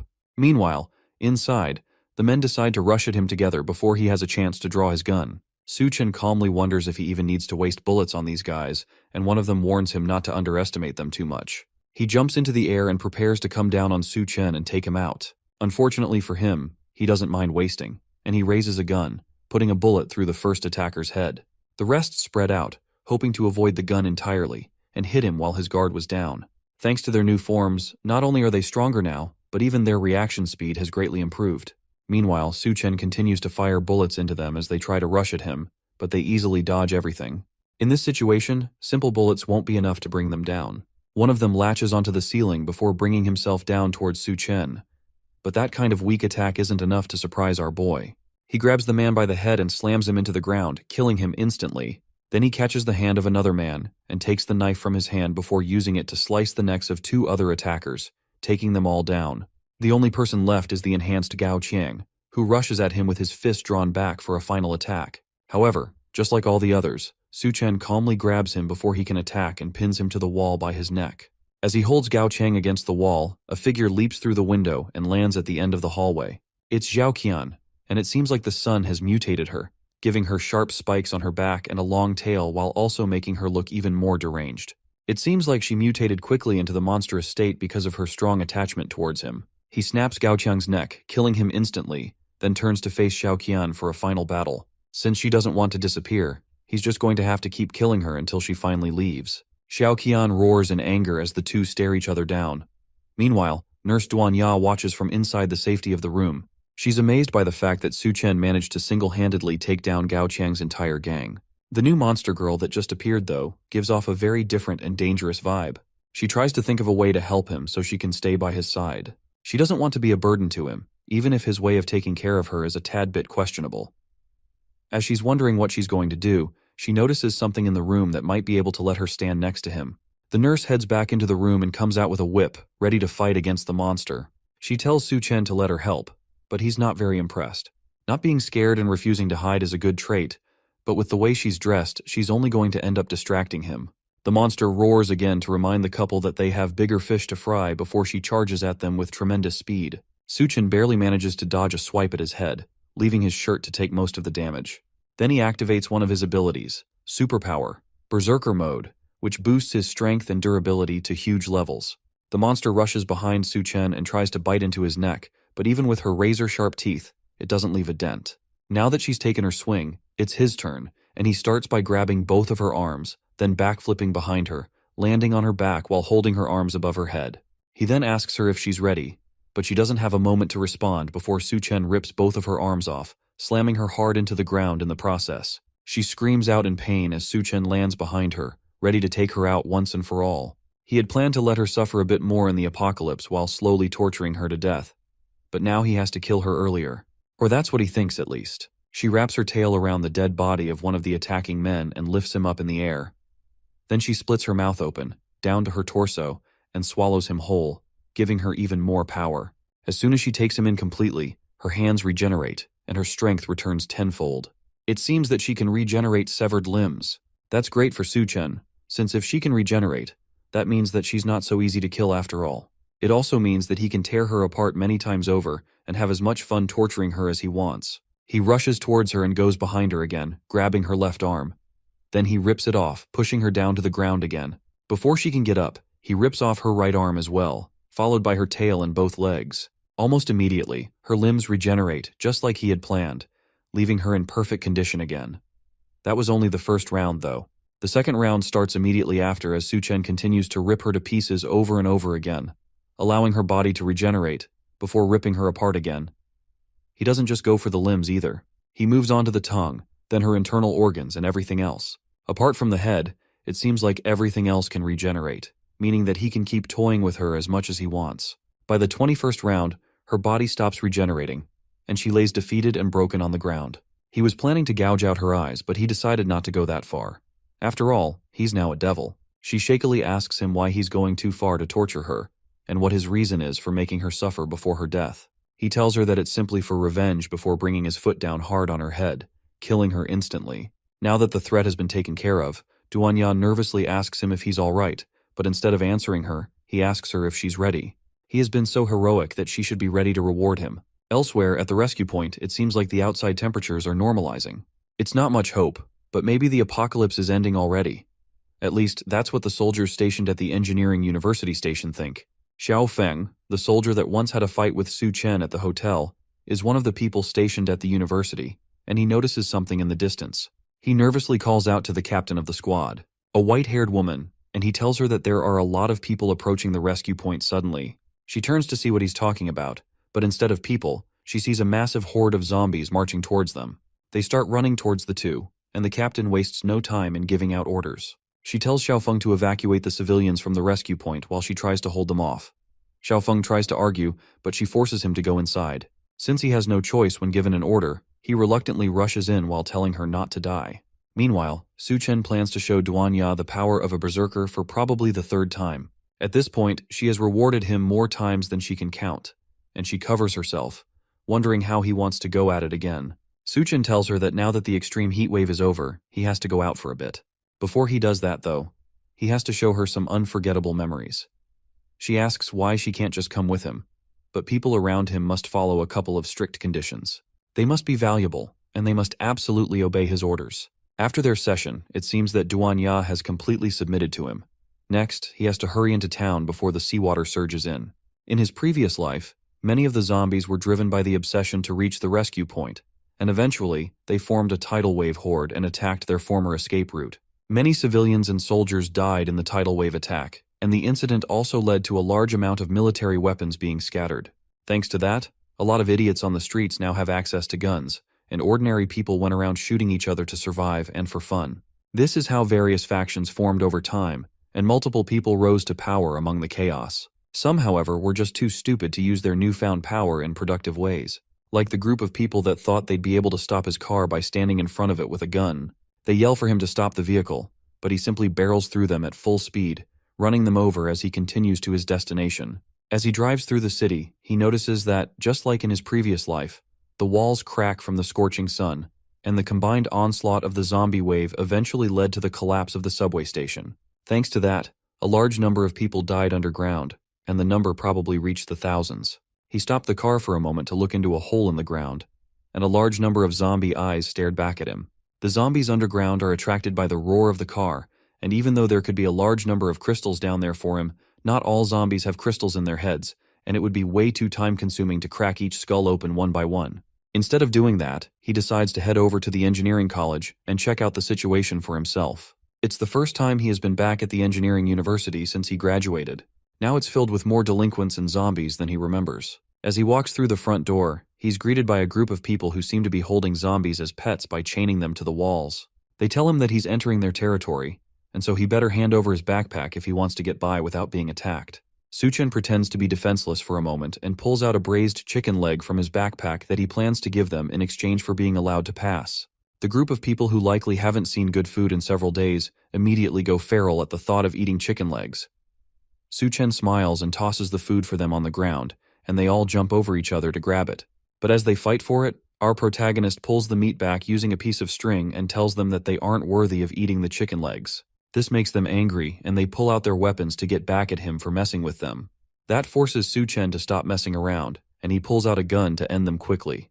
He doesn't remember so many idiots from his previous life. It could be that his warnings caused a lot more people to survive than before, and that ended up leading to the current situation. He heads up the stairs and reaches the Department of Reptiles and Snakes, and the large lock on the door tells him that nobody has entered the lab in a long while. Entering into the room, he can tell that many snakes have died since the air is filled with the smell of decay. He looks through the room for a little bit, until he eventually finds what he's been looking for: the Golden King snake, which will mutate into the water rattlesnake army leader. It seems like it has survived for so long by eating all the other snakes. In his previous life, this snake was one of the earliest to undergo mutation, and it ate quite a few people.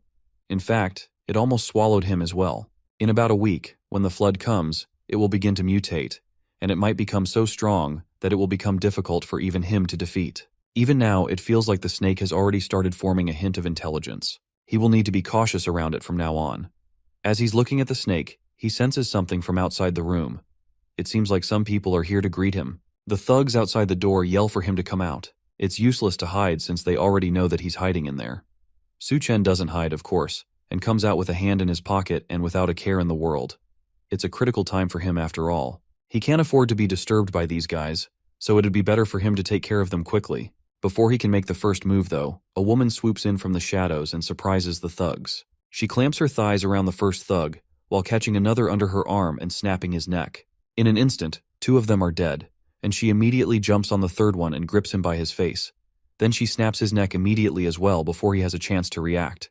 With everyone else dead, Suchen decides to join in on the party and points a gun at the back of her head, complimenting her moves as he threatens her life. She doesn't wait for him to shoot and instead goes on a counterattack, hitting his hand with her elbow to shift the gun away. Then she jumps on her hands and leaps onto his neck, trying to twist it, but she finds out way too late that his neck is a bit too hard for her to crack like the others. Instead, she's left sitting on his shoulders with her crotch embarrassingly pressing against his face. He takes a moment to breathe in before asking her what exactly she thinks she's doing. After a little bit of struggle, he has her tied up in a questionable position with red ropes, and the gun is once again pointed to her head. With no other option, she finally introduces herself as Bai Kang, the captain of the Azure Tiger Special Operations Team. Despite her current predicament, she advises him to behave himself and let her go. Suchen ignores her words and asks if she knows someone named Xiao Feng from the Special Forces team. She's surprised that he knows Xiao Feng, and he tells her that he once saved the soldier's life. Not a complete lie, but not the truth either. With that information out in the open, she decides to tell Suchen everything that she knows so far. A group of fugitives took over the school and used students as hostages while they stole weapons. When the zombie horde attacked the rescue point, Xiao Feng led the civilians to leave first, but he didn't expect that some of the prisoners had escaped and infiltrated among the normal civilians. Considering the circumstances, Suchen doesn't think it's her fault that the prisoners escaped. Bai Kang agrees, and says that as long as they have the proper weapons, then the people have nothing to fear. As she talks, Suchen spawns a grill and uses it to prepare some meat that he eats right in front of her. That makes her uncomfortable enough to ask how long Suchen plans to keep her tied up like this. He agrees to let her go, as long as she promises not to clamp his head down with her legs like she did before. She agrees to that, but only if he lets her have some steak too. After he unties her ropes and she gets her hands on her guns again, she tells him that she has her own things to deal with, meaning that she can't help him too much. For now, all she can do is provide some power support. That won't be necessary, and he tells her to hurry up and leave before she ends up bothering him. She reminds him that she actually plans to sneak attack their stronghold and retrieve the looted goods so the people trapped in the college can survive. Because of that, this might be the only time they meet. She turns to leave, but the promise of more supplies causes him to call her back. He lies that Xiaofeng is his brother, and because of that, he plans to help her out. But his true motivation is clearly the supplies that she's after. The supplies are located in a room in the administrative block, and inside there, a group of thugs with guns hold multiple students hostage while guarding the looted supplies. The boss of the gang asks his subordinate how things are going, and the low-level thug replies that most of the guys are waiting outside, and they are ready to storm the students in the dorm. The boss smiles as all his plans start coming together, and he says that those who weren't cooperative in the beginning should be at the front, while the less cooperative guard the back. As they're talking, someone breaks down the door to their hideout and interrupts the meeting. It's Su Chen, and he calmly apologizes for disrupting their gathering. The thugs freak out and ask who he is and how he managed to break in when there are more than 20 people guarding the room from outside. He tells them he got in really easily and shows them a demonstration by lifting his finger and pointing it at the man that asked him the question. Then he goes bang, and the man's head explodes in an instant as he falls to the ground dead. As the other thugs scream in horror, Su Chen tells them that if they move, then they will die. Meanwhile, Bei Chang looks through a sniper scope from the roof of the building opposite the administrative block. She's the one that has been taking out the thugs as well as providing sniper support to Su Chen the entire time. Even with that, however, there are still many thugs in the room, which makes this a very dangerous situation. Su Chen's plan to lure the enemy in alone is way too risky, in her opinion, but the man insisted that he get it done solo. He was the one that gave her the sniper rifle and told her to take an outpost on the roof of the opposite building. The plan is to shoot wherever he points and use that to scare the thugs. It's a really absurd plan, and she has no idea why she agreed to it in the first place. But there's no turning back now. Suddenly the curtains close, and she calls Su Chen in a panic, asking how it's going on his end. Instead of his voice in response, she hears the other thugs laughing now that they have figured out that he set up a sniper outside. It seems like she has been spotted just like she knew she would be, and things have turned dire for our protagonist. With no other choice left, she rushes off the building and makes a mad dash toward the administrative block to save her temporary companion. Hopefully Su Chen can find a way to stall for time while she rushes to rescue him. As she runs through the campus, she hears someone on the other end order for Su Chen to be killed. There isn't much time, and Su Chen must already be dead. When she finally reaches the room, ready to avenge her fallen companion, she's shocked to see that everyone in the room has already been taken out, and Su Chen stands in the center, holding the boss thug by his neck. It seems like she's already too late, and on top of that, there are no more supplies left here. The boss begs for his life as Su Chen holds him up by his neck while also sneakily moving the supplies into his magical space. He claims that Su Chen would not dare to kill him since the people behind him would never let him get away with it. Our protag is not fazed by the empty threat and snaps the man's neck, promising that the people behind him will join him in death soon enough. Bai Chang is surprised that Su Chen managed to defeat everyone in the room so easily without her help. He tries to play it off by saying that he has been doing exercises regularly, and that's the reason why he has the strength to pull off these amazing feats. Besides, there are no more supplies in the room, and they were probably already starving and weak by the time he got there. Bai Kang is not convinced and wonders if anyone else could have raided them and taken all the supplies. And now that the supplies are gone, then what will happen to the students? Su Chen will share some of the supplies he raided with them if he needs to, but it all depends on how they behave. While she's still asking questions, Su Chen walks past her and heads to the girls' dormitory, since he asked the thugs earlier and they told him that Xiao Feng and the other students had all gathered there. Now that they have left the room, one of the bodies hanging out at the back starts to move. She twitches, then her eyes open, revealing that she's actually alive and was listening to the whole thing. Meanwhile, one of the thugs walks through the campus looking for someone who has run off to cause trouble. He finds her in the room that Su Chen and Bai Chang had just left, and it's the girl that listened to the entire conversation.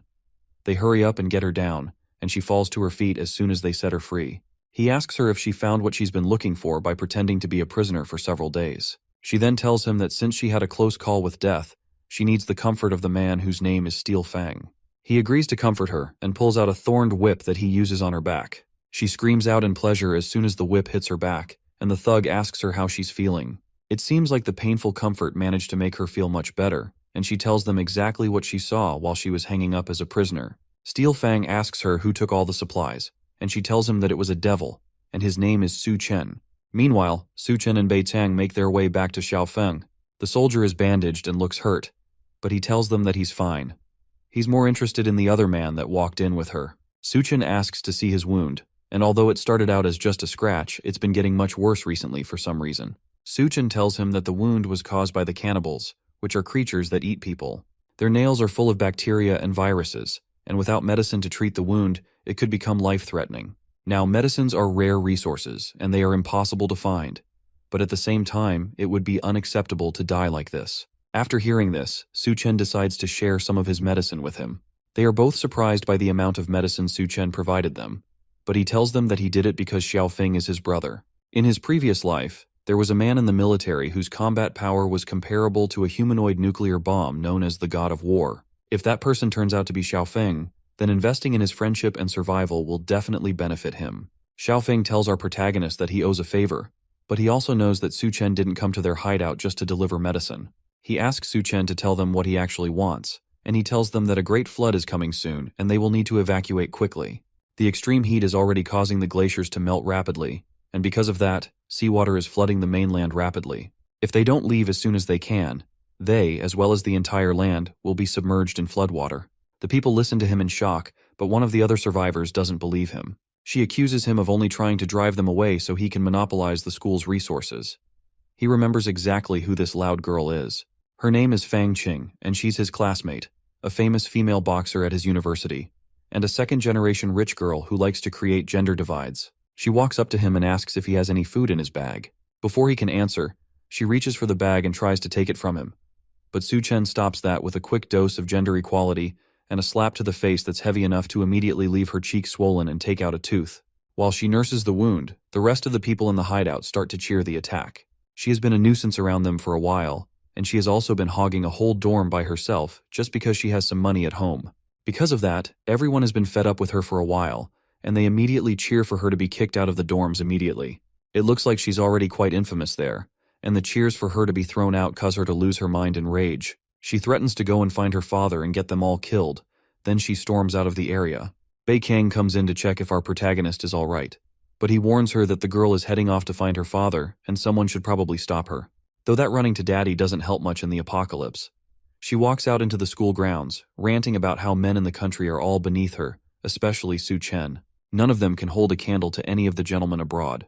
The name Su Chen attracts unwanted attention from one of the men that she says is beneath her. It's the thug from earlier, and he grabs her from behind, then asks her where exactly Su Chen is. The man of the hour walks out of the dorms and towards the exit. Captain Bai can handle the evacuation while he goes on to find what really brought him to the campus in the first place. The most important thing is to wait for the Golden King snake to mutate so he can harvest the crystal from it. Maybe he'll even get its ability to manipulate water. As he walks through the courtyard, a girl's voice calls out to him, begging him to save her. He turns and sees Fang Qing tied up and hanging off the ground. Behind her, there's a man laughing while standing on the truck that's holding her off the ground. Su Chen jokingly asks her if she managed to find her dad, while she still begs for his help. The man on the truck introduces himself as someone from the Federal Bureau of Evolution, and he's here to get back at Su Chen for snatching up his supplies. For their meeting today, he has prepared a truckload of surprises. He opens up the back of the truck, and it's filled with a small army of drought demons who all swarm out and surround him. Inside, the soldiers and the civilians hear the cry of all drought demons that have just been released.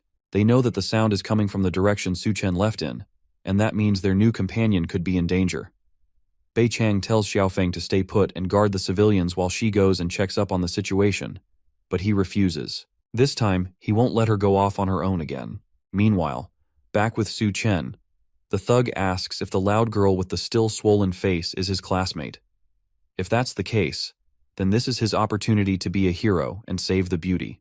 All he has to do is kneel down and beg, and the girl will be let go. Su Chen takes a moment to think about the offer, and the snobby girl yells at him to hurry up and kneel down to save her. It's not impossible, but there's just one problem. Fang Qing doesn't even wait for him to say what the problem is, and starts desperately asking why he won't be able to save her. He just said he will save her after all, and it won't be impossible. How could he go back on his word when he's a man? Su Chen tells her that he is definitely a man, but he's not worthy of saving her. Instead of him saving her, he can help her contact those foreign gentlemen she keeps boasting about to see if they're willing to save her. That explains why he's so reluctant to help her. It's because she called him inferior, so he's taking revenge on her by doing this. Well, if he thinks that she'll apologize and beg him to save her, then he is completely wrong. According to her, she doesn't even need him to save her. Su Chen laughs and points out the huge horde of zombies rushing towards her from behind the truck. Hopefully she won't regret her own words in a moment. Fang Qing nervously glances at the zombies that she forgot about in her anger. In her last moments, as the zombies gripped her legs, she screamed for help and begged for Su Chen to save her. It seems like she was wrong after all. As the zombies tear her apart, she screams at the top of her lungs for him to save her, but it's already too late. After the screams die down, the Bureau of Evolution officer laughs at how insane the situation was. It seems like Su-chen truly is a terrible person who can't even help another in a dire situation.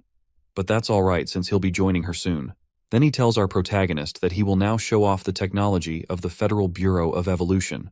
He pulls out a jar of powder and rubs it on his face. All he has to do is apply this powder to himself, and monsters will obediently listen to anything he says. That's because the powder is actually the ashes of dead drought demons. Once anyone applies it to themselves, that makes the zombies think that that person is one of them. That causes the man to pause and take a look at the bowl in his hands in fear. It seems like he didn't even know that he had been rubbing his face in monster ashes. The man rushes to spit out any powder that might have gotten in his mouth, and he's disgusted by the thought that he had been rubbing monster powder on his body the entire time. Now he's mad, and he orders the monsters to tear him to shreds. They growl and rush at him with their claws out and their teeth bared. Su-chen wastes no time and summons a pair of katana from his personal storage, then rushes through the crowd of zombies, slicing them all into bits in less than a second. He finishes them off so fast that he's standing right in front of the truck before the man is even done coughing. The bureau official turns around and sees his opponent casually staring up at him, looking completely unbothered. There were still several zombies swarming him from behind, and his two soldier allies arrived just in time to see him about to be surrounded. The bureau official orders the zombies to attack again, but none of the zombies move. Su-chen pats the dust off his shirt and tells the man not to bother shouting. It's pointless since no matter how much he screams his lungs off, the zombies won't do anything. The man from the bureau asks what he means by that, and his questions are answered as all the zombies spontaneously fall to pieces behind him all at once. The man has no idea how that was even possible. Su-chen doesn't answer him and instead uses his power to teleport behind the man and grabs him by the neck. He never wanted anything to do with the Federal Bureau of Evolution, so he asks who exactly ordered the man to come and kill him. If he doesn't give up his master, then Su-chen has no reason to spare his worthless life. Our protagonist pulls on the man's metal mask while smirking down at him. The man starts to scream as the pressure becomes too much for him to take, and in an instant, Su-chen rips his head right off of his shoulders, with the bottom still connected to his spinal cord. Beikang is shocked that he resolved the seemingly impossible situation in an instant. It's similar to before, and this sort of power is not something that can be achieved through training alone. This guy must be some kind of monster. Su-chen is more frustrated by the fact that he had to use so much force against these small fries. From now on, he's going to have to show more restraint against people before things get troublesome for him.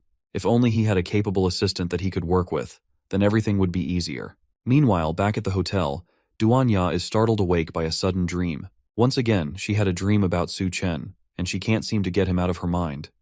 Why hasn't he returned to her yet? A loud voice comes from outside the room, and she jumps in fear for a moment. Then she remembers Su-chen's words about who he needs close to him. Whoever he keeps by his side must be useful to him, and if they are useless, then he will not take care of them. The remainder of Su-chen's words motivates Duanya to pick up a gun from the cupboard and face her fears head-on. She's determined to become his right-hand man no matter what, and to do that, she needs to be able to take care of herself. The former cook pushes her way into one of the study rooms in the suite, armed with 2 pistols and a mean poker face. Even with all that, though, there's no one in the room, despite the fact that she's sure that the voices came from there. Another growl sounds behind her, and she turns around just in time to see that one of the drought demons had snuck up behind her.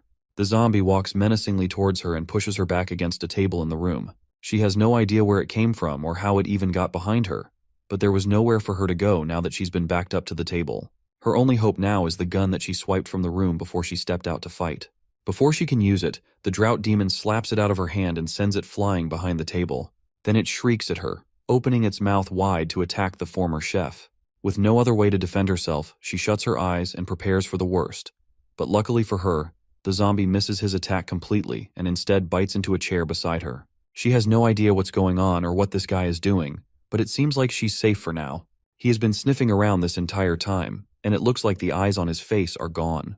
Maybe he actually can't see anything, and he's relying on his sense of smell to find her.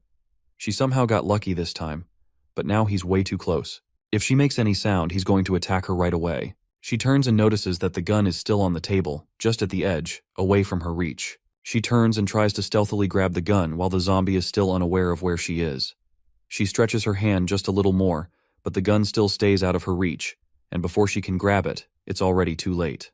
Her back bumps into the zombie's arm, alerting him of her presence. It screams at her as it's about to attack, and just then, memories of Su-chen's words flood her mind. He told her that his resources are limited, so he can't keep her around just because she's pretty. She has to find a crystal core in a monster's head that will give her abilities similar to the ones he has. If she can't do that, then he won't allow useless people to stay around him. That thought triggers a reaction out of her, and she goes on the offensive before the zombie can take her out.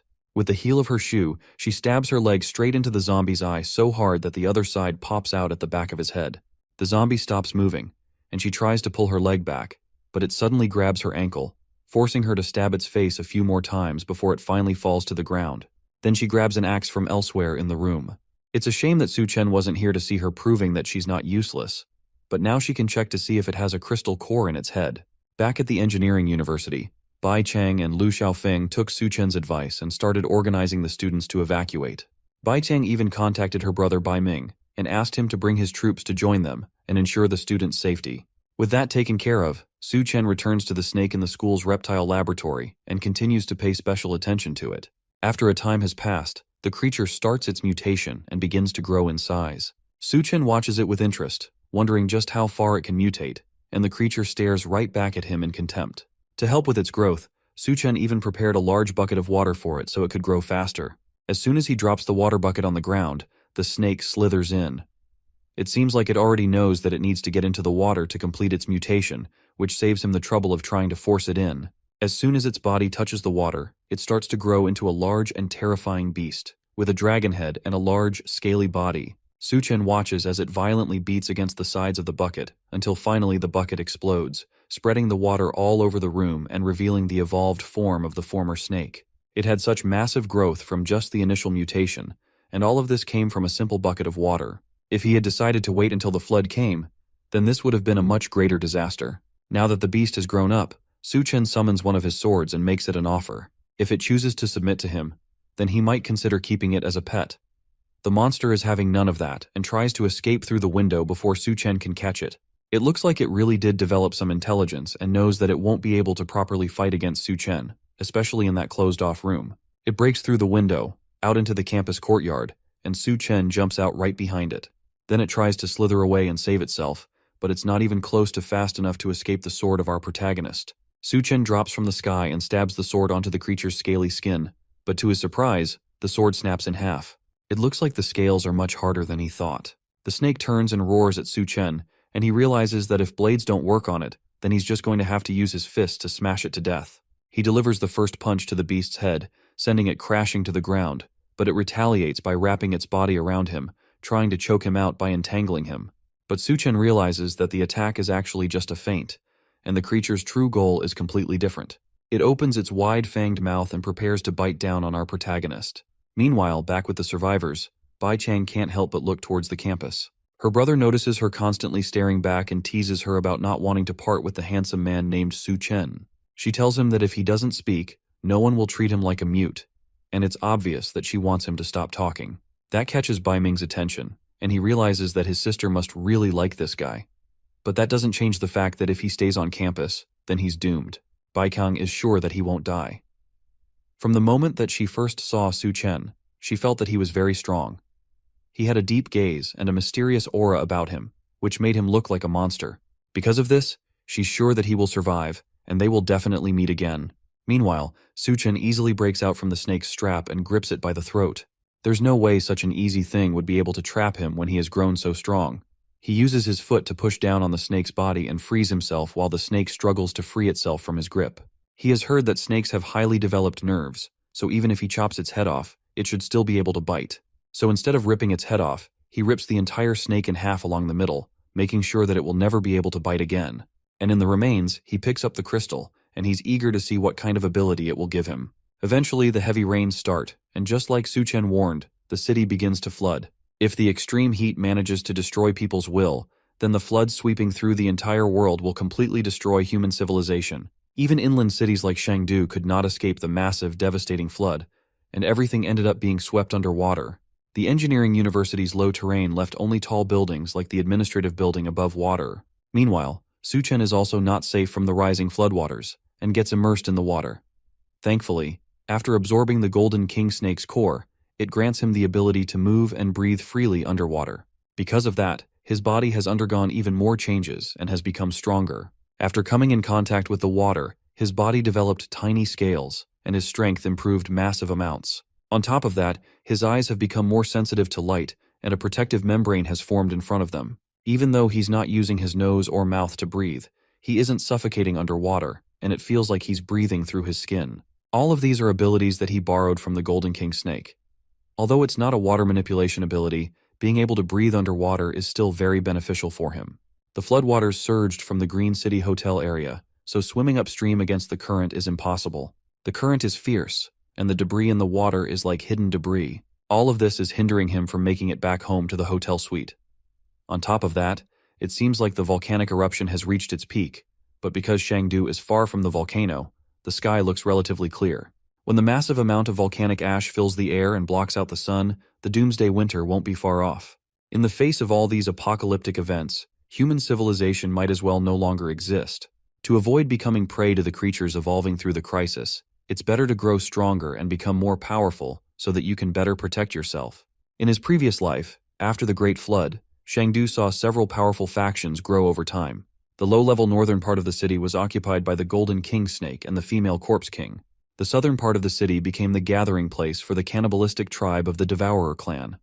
The western part of the city was controlled by the Rat King and his army of rats, while the eastern part was occupied by the Skull Crusher Gao Qiang and Hell's chef, Duan Ya. In his previous life, Su Chen almost died multiple times at their hands. However, in this life, he has already dealt with Gao Qiang and the Golden King Snake ahead of time. In order for him to stay strong, the best method is to get the remaining crystal cores for himself. However, the Devourer clan has a large population and numerous factions. On top of that, the female Corpse King is elusive, which makes it nearly impossible for him to find her now. In his previous life, the University of Technology had experienced a rat plague, which means that the Rat King should be there. All he has to do is find it in advance so he can get its crystal core with minimal effort. A few sounds from underwater break him from his thoughts. It seems like he has relaxed for too long, and multiple underwater creatures have ended up surrounding him. Meanwhile, elsewhere in the flooded city, two men hang on for dear life against the raging floodwaters. They desperately wonder how a flood broke out from the middle of nowhere. As they're clinging onto the tower, they notice someone rapidly swimming towards them. Anyone in the water should be as good as dead, but it looks like whoever that is has a lot of energy in them to be swimming that fast. It's not just that either. They also recognize the man speeding towards them. It's Su Chen, the guy that the Bureau had sent them to watch over. If it wasn't for him, then they wouldn't be stuck here in the flood. If he dares to join them up in the tower, they'll kick him right back into the water. One of the men notices that Su Chen is moving really fast for someone that is barely surviving in the floodwaters, and on top of that, it seems like someone is following him. Behind the man swimming like he owns the sea, there are multiple sea zombies sprinting through the water behind him. Despite that, Su Chen is swimming faster than them, against the rising current of the water. He continues getting closer to the men, and they shout warnings at him not to come any closer. Our protagonist recognizes them as people from the Federal Bureau of Evolution, and he's surprised that his influence has already spread that far. That's perfect for him since he can get information out of them in this situation. Our man leaps out of the water onto the tower and uses one of the men as a stepping stone to get to the top. The man loses his grip and falls off the tower towards the zombie-infested waters below. Just before he can meet his wet end, his companion just barely manages to catch him by his arm and save him from death. But now, with the extra weight on one person, the two don't have a lot of time left to survive, and at this rate, they will both end up falling into the water. The first man reassures his friend that he will definitely pull him up, but it's pointless, and if he doesn't let go, then they will both definitely die. Su Chen takes the opportunity to ask them to tell him everything they know about the Federal Bureau of Evolution. The men refuse to speak up and warn Su Chen that even if they die, there will be others to avenge them. If that's the fate they've chosen, then they can't blame him for what happens next. One of the zombies manages to latch onto the bigger man's foot and pull him into the water. His companion screams and dives in after, prepared to die with his friend. That turns out to be the wrong move, and they are both left at the mercy of the hundreds of creatures in the water. When all hope seems lost, Su Chen dives into the water and uses a sword to slice through all the zombies that were about to attack them. In a second, they are saved, and all the zombies are dead. The man wonders if Su Chen really is human since he seems to be way too strong. Regardless of the circumstances, though, they owe him one for saving them. They decide to tell him what they know. They tell him that they were sent by the Federal Bureau of Evolution to monitor him. The Bureau is located in the Science and Technology University, and it's led by Chief Liu and a team of researchers. They were just doing what they were told and following orders that came from above them. In Su Chen's last life, The rat disaster happened at the Science and Technology University, and it seems like there is a connection between the rat disaster and the Federal Bureau of Evolution. He asks them if they research rats in the university's labs, but only researchers are allowed into the labs, so they don't know much about what goes on inside. Su-chen realizes that no matter what, he has to go and investigate the situation before the rat disaster starts. Meanwhile, Duanya, who is still in the Green City Hotel, had luckily obtained a crystal core from the zombie's head. After swallowing it, she starts to feel the same burning sensation that Su-chen felt when he first evolved. She wonders if she has succeeded and what powers this will unlock for her, but at the same time, she notices that the water has flooded all the way to the top floor. Inside that water, several small tentacles circle around her feet, ready to attack. By the time she notices the swarming tentacles, the monster has already wrapped itself around her body, lifting her off the floor and wrapping itself around her. It's slimy and gross, and with the way it ties around her, there's almost no way she can escape. Suddenly, the tentacle beast raises its mouth to her face and roars at her, revealing a throat filled with hundreds of razor-sharp teeth. It lunges at her, and she barely manages to catch it in her hands and stop it from biting into her. But the creature wraps itself around her hands, further stopping her from moving. More of them burst out from the water, and before she can think, she's completely entangled and surrounded by dozens of them. They all attacked so fast that she didn't even have enough time to get used to her new abilities. Her mind drifts back to Su-chen, and she remembers when he first showed her his space manipulation powers. He told her that as long as she finds and consumes a crystal nucleus, then she can obtain its ability. But because many monsters look ordinary, she won't always be able to tell what power a monster has just by their appearance. The best way for her to figure out her ability when she doesn't know what it is would be to feel it in her body and in the environment. Once she gains new abilities, she will be able to feel every change and then try to master and control it. She focuses on the environment, and eventually she's able to feel the change in her body. She can see the little brains of the monsters that are attacking her, and she uses her new power to yell out a command, forcing them to stop moving. The tentacles listen to her command, and all of them fall limp at once as if they had all just died. That leaves her free, but still covered in sticky goo. Now that they are all immobilized, she picks up her axe and cuts through all of them in an instant, turning them into minced meat. By the time she's done, she's covered in monster guts and slime, so she decides to take a bath. A voice behind her asks if he can join, and she turns around, ready to fight off another intruder. However, it's just Su-chen, and it looked like he had seen her take down all those monster eels by herself. He's impressed by the fact that she managed to even grab a weapon for protection. Duanya rushes towards him and grabs him in a hug, just happy to see him again. He has been gone for so long that she has started to get worried that he will never come back.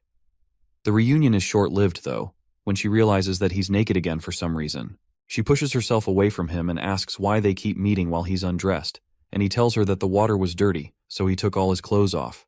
The two of them go to take that bath together, and for the first time in several days, Su-chen gets to relax. After being gone for so long, he realizes that only when you go out do you realize that home really is the best place to be. Duanya gets up from the bath and goes behind him to give him a massage while they both relax.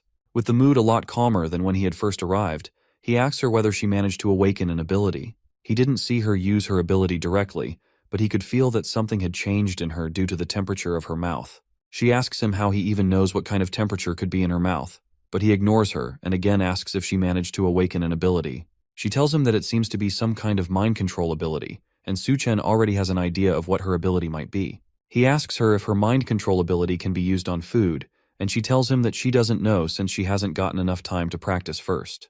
She decides to practice by testing out her ability on him, and uses it to make him think that she's wearing a revealing gown. But she immediately notices that Su-chen has immense mental power. If it weren't for Su-chen's consent, then she might have collapsed as soon as she tried to influence him. Regardless of his abilities, he's still impressed by her ability. It's a good one, and as a reward, he'll make her practice more until her legs grow weak. She laughs as the two have fun all through the night. By the next morning, Su-chen teaches her how to hold and use a gun, and they both use it to take out the remaining tentacle monsters. He tells her to focus her mind and control it with her thoughts. Then all she has to do is set her aim and fire. Duanya appreciates the lesson, but she also remembers that they plan to go to the University of Technology, so she's confused as to why he's suddenly teaching her how to shoot. He tells her that he's giving her half a day to familiarize herself with her abilities and her shooting skills. Since she's from the medical university, then for this next adventure, she will follow him and show her usefulness. The couple travel through the floodwaters in a speedboat. For some reason, Su-chen has asked Duanya to wear a bunny outfit while they travel. She asks if it's really alright for her to wear something like that outside, but he tells her that it's fine since in the apocalypse, even if she doesn't wear anything, no one can do anything about it. She asks him if he has ever been to the Science and Technology University before, and he has once. He came to see a friend and now wonders if he survived. Duanya assures him that good people usually have good fortune, and because of that, he shouldn't worry about it.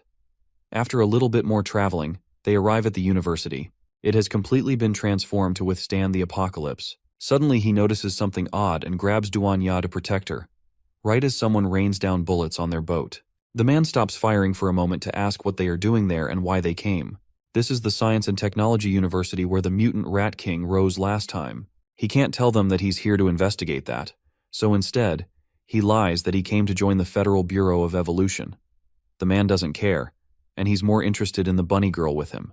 He offers to open the gate for her if she spends the night with him, and Su Chen goes home. So they pull out their trump card and offer up some braised pork in exchange for him opening the gate for them. The sight of the food changes his attitude immediately, and he orders the others to open the gate as fast as they can since he hasn't seen meat in ages. They park the boat by the side, and the guard orders that they give him the pork as soon as they get off. He orders his partner to take them inside while he takes the food for himself. While they argue, he doesn't notice the devious smirk on both Su Chen and Duanya's faces. He selfishly takes the pork for himself, not realizing that he's eating an entire monster's hand that has been charmed by Duanya's power. Thanks to the fake pork that they give him, he agrees to let them in and send Su Chen to the lab later. The other guard has a much friendlier attitude and leads them to the main base, where other people lay looking tired and hungry.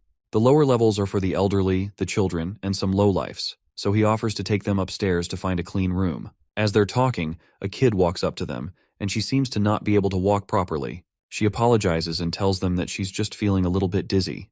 Duanya notices that she looks weak from hunger and asks her where her parents are. She tells the bunny girl that they went to find food and haven't been back since, so Duanya offers her a piece of bread to hold her off for now. The kid initially doesn't accept it because she's worried that her bunny sister will go hungry if she takes part of her food. Duanya tries to assure her that she won't be hungry if she accepts just a single piece of bread, but the kid still doesn't believe her. So Su Chen shows off one of the banquet tables of food and promises that as long as she's his woman, then she will never grow hungry.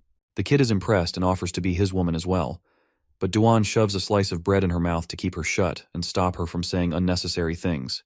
The smell of food attracts some thugs towards them, and they kick the lowlifes away to reach the banquet of food. Hoarding food is against the rules in this makeshift society, and all materials must be handed over first in exchange for contribution points. The angry men scare the young girl, and she clings to Duanya for comfort. She tells the girl not to be afraid, and tells her that she will try to talk to them. Then she looks to Su Chen for confirmation before getting up to summon another banquet table of food for the men to eat. Her eyes glow with malicious intent as she tells them to eat the meal to their heart's content. Clearly something is wrong with the food, but it looks so delicious that the men cannot resist. They all push each other to be the first to get a taste of the meat, and the food is so good that they almost cry tears of joy. Because of this, they tell Duanya that they will reward her later for bringing them all this good food. But they won't let Su Chen go off so easily. He is a newcomer who broke the rules, so they have to punish him, and they decide to do so by bringing out two people who look feral. The punishment is a life-or-death duel where he has to kill the two people or be killed by them. Su Chen recognizes them as the two brothers he met on the tower while swimming through the city. The girl also recognizes them as her brothers who went out looking for food and never came back. She starts crying and angrily yells for the men to let her go, but Duanya holds her back from charging at them recklessly. Because of Su Chen's intervention, the men failed their last mission and couldn't come up with enough contribution points to aid their society. So because of that, they've been sentenced to death. However, killing them just like that would be a waste, so they drugged them and kept them around for fun. Since both Su Chen and the girl know the brothers, the thugs come up with a new rule. If our protagonist loses, then they will throw the two brothers into the river along with their little sister. The two brothers seem to be in some sort of frenzied state, probably caused by some sort of drug. They've been bound by heavy chains and collars around their necks, and it looks like they don't even recognize him. The thugs yell for them to start fighting, and they release the brothers from their chains, sending them charging straight at Su Chen, ready to attack. The fight ends as soon as it starts, as Su Chen knocks them both out with a slap to the first man's face and a chop to the other man's neck.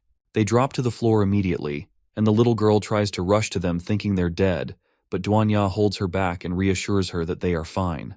The thugs, however, are not so pleased that the fight ended so quickly. They wanted more of a spectacle, especially after they had wasted 2 doses of their special medicine. He decides to forget about it and continues to threaten Su Chen, telling our protagonist that since they are in a good mood, if he drops all his supplies, Then they'll pretend that this incident never happened. Suchen asks why exactly he should give up his supplies, and they tell him that he must be new there. Anyone entering the Science and Technology University must follow the boss's rules to keep things in order and weed off any freeloaders. They don't support freeloaders in their camp, and if he wants to stay there, then he needs to earn contribution points by handing over resources or finding supplies. In this camp, contribution points must be similar to what money used to be, and just like in the real world, it only benefits those who make the rules. Suchen agrees to their terms and tells them that their last bit of food has already been eaten by them, so they don't have anything left to give. Then a large man appears and offers Suchen some contribution points in exchange for working for him. The larger man's presence immediately causes the thugs who are acting high and mighty to quiver in fear. They call him Captain Guo, and it looks like he's the leader of the camp. He rides in on a giant chair carried by multiple slaves while a scared-looking woman rests between his legs. He offers them free meals and accommodation along with high salary positions, and all they have to do is make sure to be loyal to him and work hard. As he's talking, one of the slaves trips and falls to the ground. Captain Guo wastes no time and stabs a knife-tipped spear through the fallen slave's chest, killing him immediately. He tells Suchen that they are short on people, and he's just in time to replace the slave that's no longer useful. The bunny girl, especially, can be given unlimited meals and good living accommodations if she decides to work for him. As he talks, he grabs the woman laying against his lap and plays with her body. He reminds them that it's the apocalypse now, and industrial production has ceased. By giving them this offer, he's making a big sacrifice for them. On top of that, he's already bored of the people he's been using so far, and they are due for replacement. The other thugs yell at Suchen to accept the offer immediately. When their great boss needs a new woman, he'll let the others have fun with the old ones. Their boss, however, has other concerns apart from the new workers he needs. He smells something among the thugs and asks them what they have been eating. In their rush to get the food that Duanya gave them earlier, they forgot that eating meat without the boss's permission is a death sentence. They immediately drop to their feet and beg their boss for forgiveness. In the future, they will definitely give him any food they find first. He tells them to stop their groveling and shut up. He's not interested in any food they've been eating, and just the smell of it is killing him. Did they eat poop or something? What in the world did they find that smells so bad? That catches Suchen and Duanya off guard. Did he somehow see through Duanya's mental control? It looks like he wasn't even affected at all by it. The thugs tell him that they ate only the food that Suchen gave them. But with the mental control broken, they immediately realize what they've been eating this entire time. Their stomachs protest the horrible food, and they rush to the bathroom, desperate to push out everything they've been eating. Captain Guo sighs in exasperation and wonders how he ended up surrounded by such idiots. One day, he'll get rid of all of them, and bring in people that are actually reliable. Suchen notices that despite his immunity to Duanya's mental control, he can't sense any abilities from the large boss. Despite that, he gives off a very powerful aura that's noticeable even by him. On top of that, his influence was enough to snap everyone out of Duanya's mental control. He wonders what kind of person Captain Guo is, and just judging by his subordinates, he can't be anything good. Our protagonist is more than strong enough to wipe out the entire camp immediately, but killing them now will only complicate his plans later. First, he needs to find the mutant rats first, then he can take care of the rest. Captain Guo snaps him out of his thoughts and asks our protagonist what he thinks of the slavery offer. Suchen blandly tells the other man that he's not interested, and Captain Guo laughs. He claims that one day Suchen will come begging to him. Then he calls another one of the people in the camp and orders him to take over the front position so he can leave. As he leaves, Captain Guo tells one of the survivors to keep an eye on Duanya. After all, women as hot as her are rare to find. With the other man gone, Duanya apologizes for not having the strength to keep her mind control powers active. That man's mental strength was very strong, and it didn't have any effect on him at all. Suchen assures her that it's not her fault. If those guys didn't die after eating the water ghoul's corpse, then there's definitely something strange going on in this camp. They need to be careful going forward and avoid anything that will bring too much attention to them. One of the survivors approaches them as they're having their discussion. He tells them that they have angered the guards, and because of that, they should follow him if they want to be safe. It seems like this survivor knows Suchen, and he introduces himself as Miao Pu Yuan, the roommate of one of Suchen's former friends named Tian Yue. They met the last time he visited the school, before the apocalypse started. He takes them to another building within the university that hasn't yet been destroyed by the raging floodwaters. There, Duanya manages to use the limited supplies to treat the two brothers that were knocked out by Suchen. Though their supplies of medicine weren't abundant, it'll be sufficient for now. Thanks to it, the two brothers are not in immediate danger, and Duanya managed to stabilize their conditions. The little girl thanks her for her help and stays beside her brothers to take care of them. Suchen asks Xiao Miao if all the students are living here now, and he confirms that all the surviving students, regardless of their gender, are taking refuge in the building. Since Tianyue often helps everyone in this place, it is considered the field team's territory. The field team is a strong faction that can even take on the Devourer clan that threatened Suchen earlier. As they're talking, another man comes into the room and asks Suchen if he wants to join their group. It's Tianyue, and he doesn't recognize Suchen at first, but Pu Yuan introduces him, and the field team leader is delighted to see his old friend again. The two men hug, and Tianyue nearly cries as he holds on to Suchen. He almost thought that they would never see each other again. Since it's rare for two brothers like them to meet again after such a long time, he suggests that both of them go and have a drink. Since he just came back from a mission not too long ago, he can afford to stay with Suchen for at least a few days. As they're talking, he notices the beautiful Duanya staring at them, still wearing her bunny suit. Tianyue immediately recognizes her as the legendary beauty of their university. She was known back then as the cold goddess Duanya. She's still embarrassed about the whole thing and nervously tells them that those sorts of things were in the past, and they don't matter now. The faction leader asks Xiao Miao how exactly the legendary goddess made it to their settlement, and why in the world she's dressed as a bunny maid. Now that it's been pointed out, Xiao Miao also notices that the woman in front of him was Senior Duanya from the medical school. All their stares and comments cause Duanya to cling to Suchen and ask for a change of clothes. It's way too embarrassing to be dressed like this in front of her juniors. Suchen smiles and agrees to let her find a change of clothes, while the other two men seethe in jealousy that their friend is hugging the goddess Duanya. After that, Tianyue offers her a private room to change into.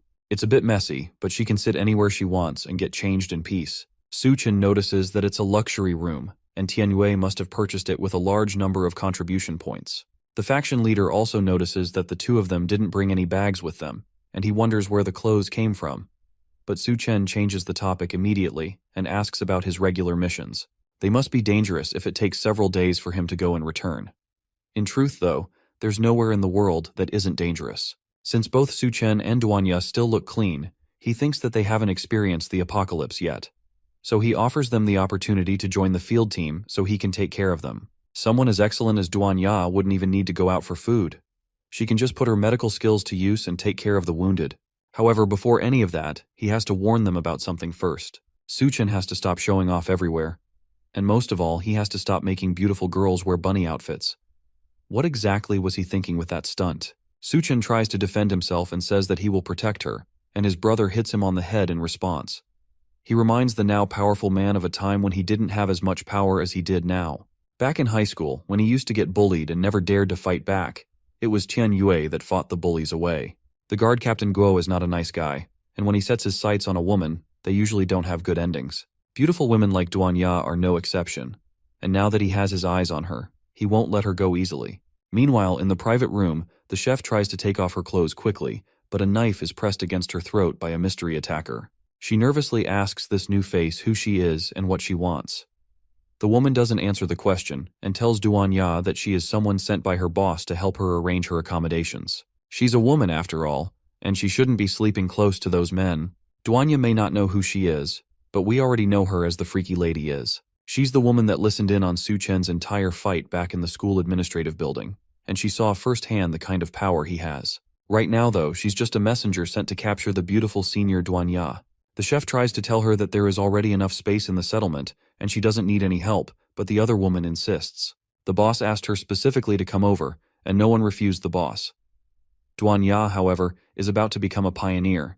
She uses her mind control powers and tells on the woman, causing her to pause, unable to move her own body.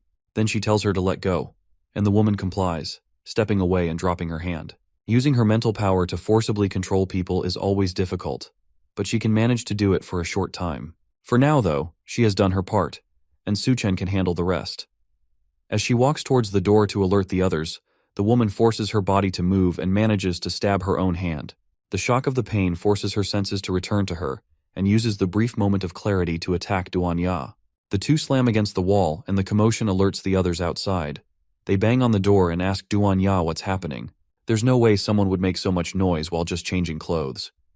The attacker tries to silence her by covering her mouth, but it's no use. Since they don't hear any answer from inside, they assume the worst and break into the room.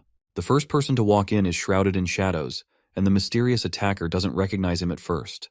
so she rushes at him with blinding speed, ready to attack and kill. Tianyue tries to get in front of him and protect his friend, but that's not necessary since the attacker recognizes who she's up against immediately. She saw what he did in the University of Science and Technology, and she knows his name well at this point. The one called Su Chen took on several zombies by himself and won with little to no effort. Although she has killed many people, her instincts tell her that if she makes a bad move against him, she's not going to survive what comes next. With little opportunity to stop herself or change direction, she instead kneels while still running towards him, causing her to come to a grinding halt right at his feet. Then she nervously asks him to punish her and calls him her master. Su Chen has no idea what she wants and what her intentions are, and she asks him if her sincerity is not enough to please him. To show that she's truly giving herself to him, she strips down her clothes and asks him again if that is good enough for him. Tianyue asks our protagonist if his taste in women has shifted so heavily, while Xiao Miao nervously looks away. But taking off her clothes was just a distraction to get their attention away from her. With everyone properly flustered, she launches a smoke bomb, covering the entire area in a thick fog before rushing off in an attempt to escape. Before she can get very far, Su Chen grabs her by the neck and raises her off the ground, stopping any escape plans that she might have had. He asks her if she really thought that she would be able to escape so easily, and it's obvious that he's going to get rid of her. The assassin begs for her life and tells him that he can't kill her.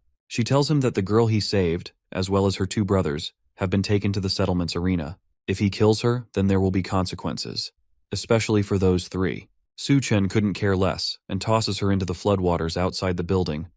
The others, though, are more concerned about what she said. The girl she mentioned is Xiao Mei, and the guards must have taken her as well as her two brothers while they weren't paying attention.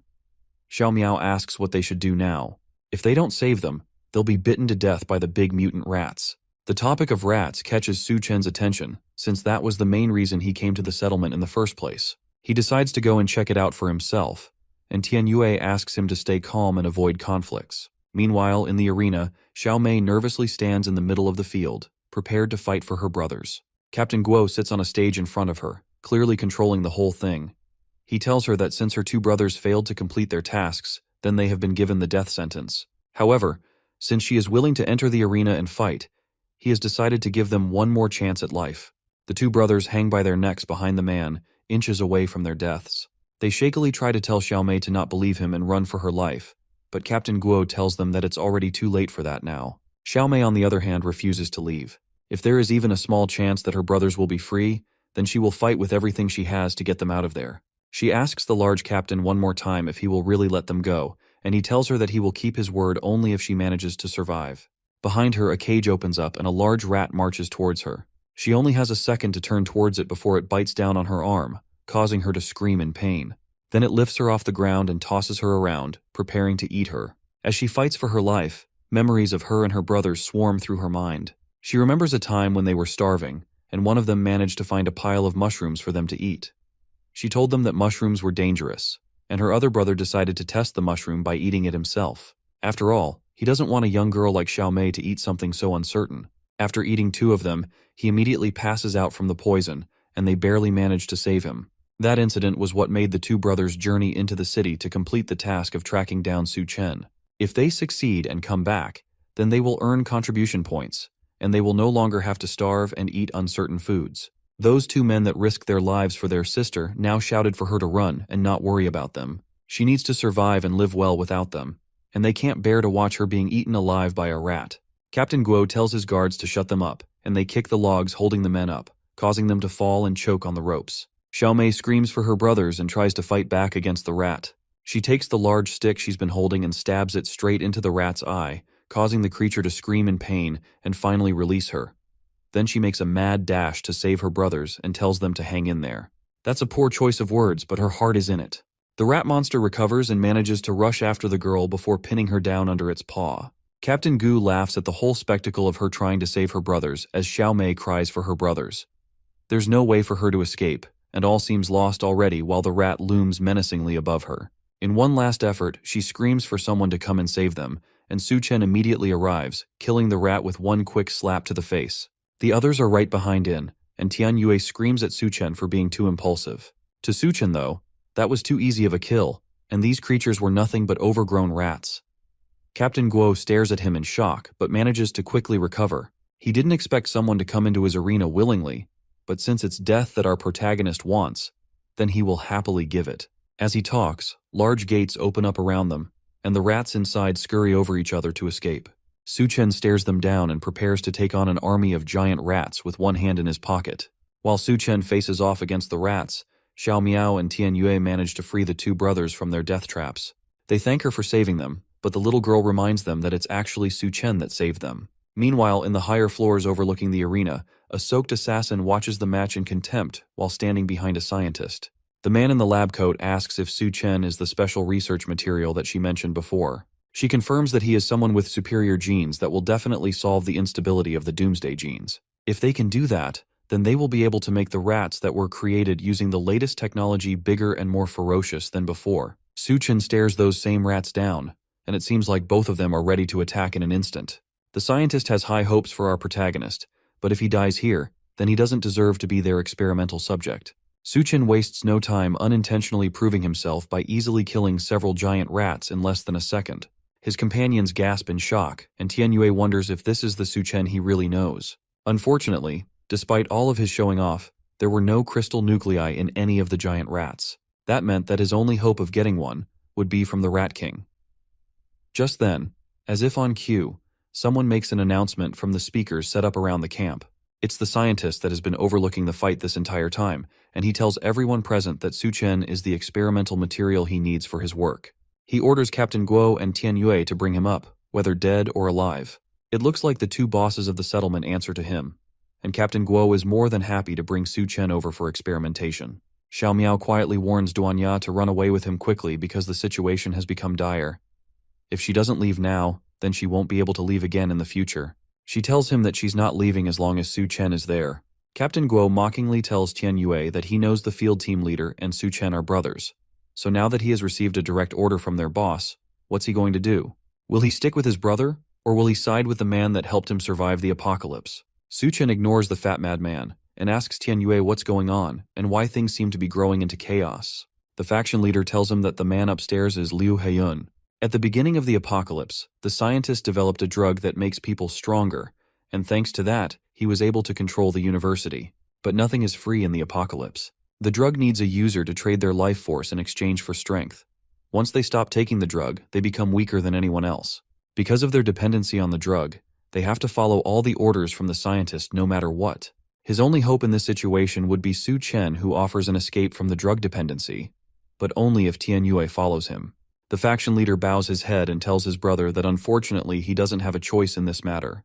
Captain Guo laughs wildly at the apparent betrayal between brothers. Seeing them turn against each other motivates him to take out our protagonist once and for all. He jumps at Su-chen, ready to strike the younger man down, but at the last second, Tian Yue leaps into action and kicks Captain Guo away before he can attack.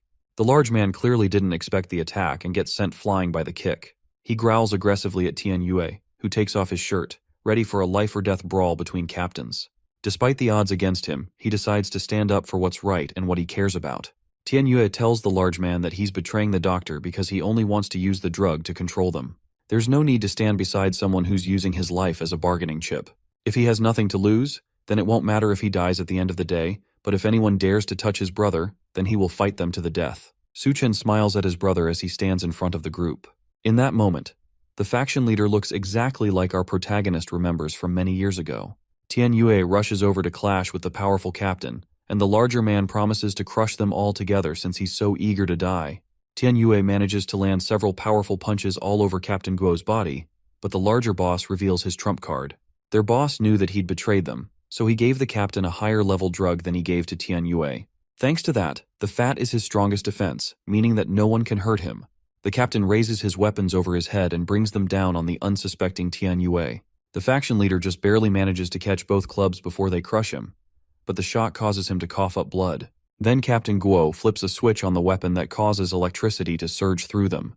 Tian Yue barely manages to hold on, but just as it looks like he's about to collapse, Su-chen comes in to help out his brother. He rushes in with a large kick to both metal mallets and uses his feet to push them out of Captain Guo's hands, causing them to pierce into his body and fall back. The stabs from the mallets and the surge of electricity cause Captain Guo to immediately pass out dead. The feats Su-chen pulls off just get more and more interesting as time goes on. So far, the scientist has spent all his resources and manpower to find ways to evolve humans into perfect beings. and his research has led to significant breakthroughs in his experiments. However, our protagonist's recent display of strength shows that all those experiments were pointless. The perfect human has been out there this entire time. The scientist gives Su-chen one more opportunity to join him and become the first truly perfect human. Of course, Su-chen knows that there's more to his plan than just humans. When he talks about perfect humans, what he's really referring to is a rat. For the scientist, rat genes are the closest to human genes, and using the rodent's genes, he can create an army of rat men and then conquer the world. In that case, the apocalypse would become a heaven for him and his rat army. Su-chen thinks the plan sounds really stupid and blatantly refuses the offer on the spot. Liu Heiyun only thinks that this must mean that Su-chen hasn't understood just how great his evolution project can be. All he has to do to convince our protagonist is show him just how great of an idea it is. The attacker from earlier lines up a sniper shot from the window looking down on the arena and fires. Su-chen dodges something that looks like a tranquilizer dart, and it flies straight into Captain Guo's chest. The large man immediately starts to mutate into a terrifying new beast, and the electrified mallets also get absorbed into his body. The big guy used to be a sumo wrestler, and his fat made him resistant to most heavy attacks. Combining that with the level 3 drug that was just injected into him, his strength has been enhanced, and on top of that, any damage he gets is healed immediately. Su-chen still couldn't care less and sends a flaming middle finger up at the deranged doctor. Nothing about this is great as far as he's concerned. This entire setup is just a huge excuse to turn people into monsters. That insult is the last straw for Liu Heiyun, and he orders the newly mutated Captain Guo to kill Su-chen so that he can extract the genes he needs from the corpse. The monster roars and immediately charges towards Su-chen with a sumo spin. Our protagonist manages to catch the rolling man just in time.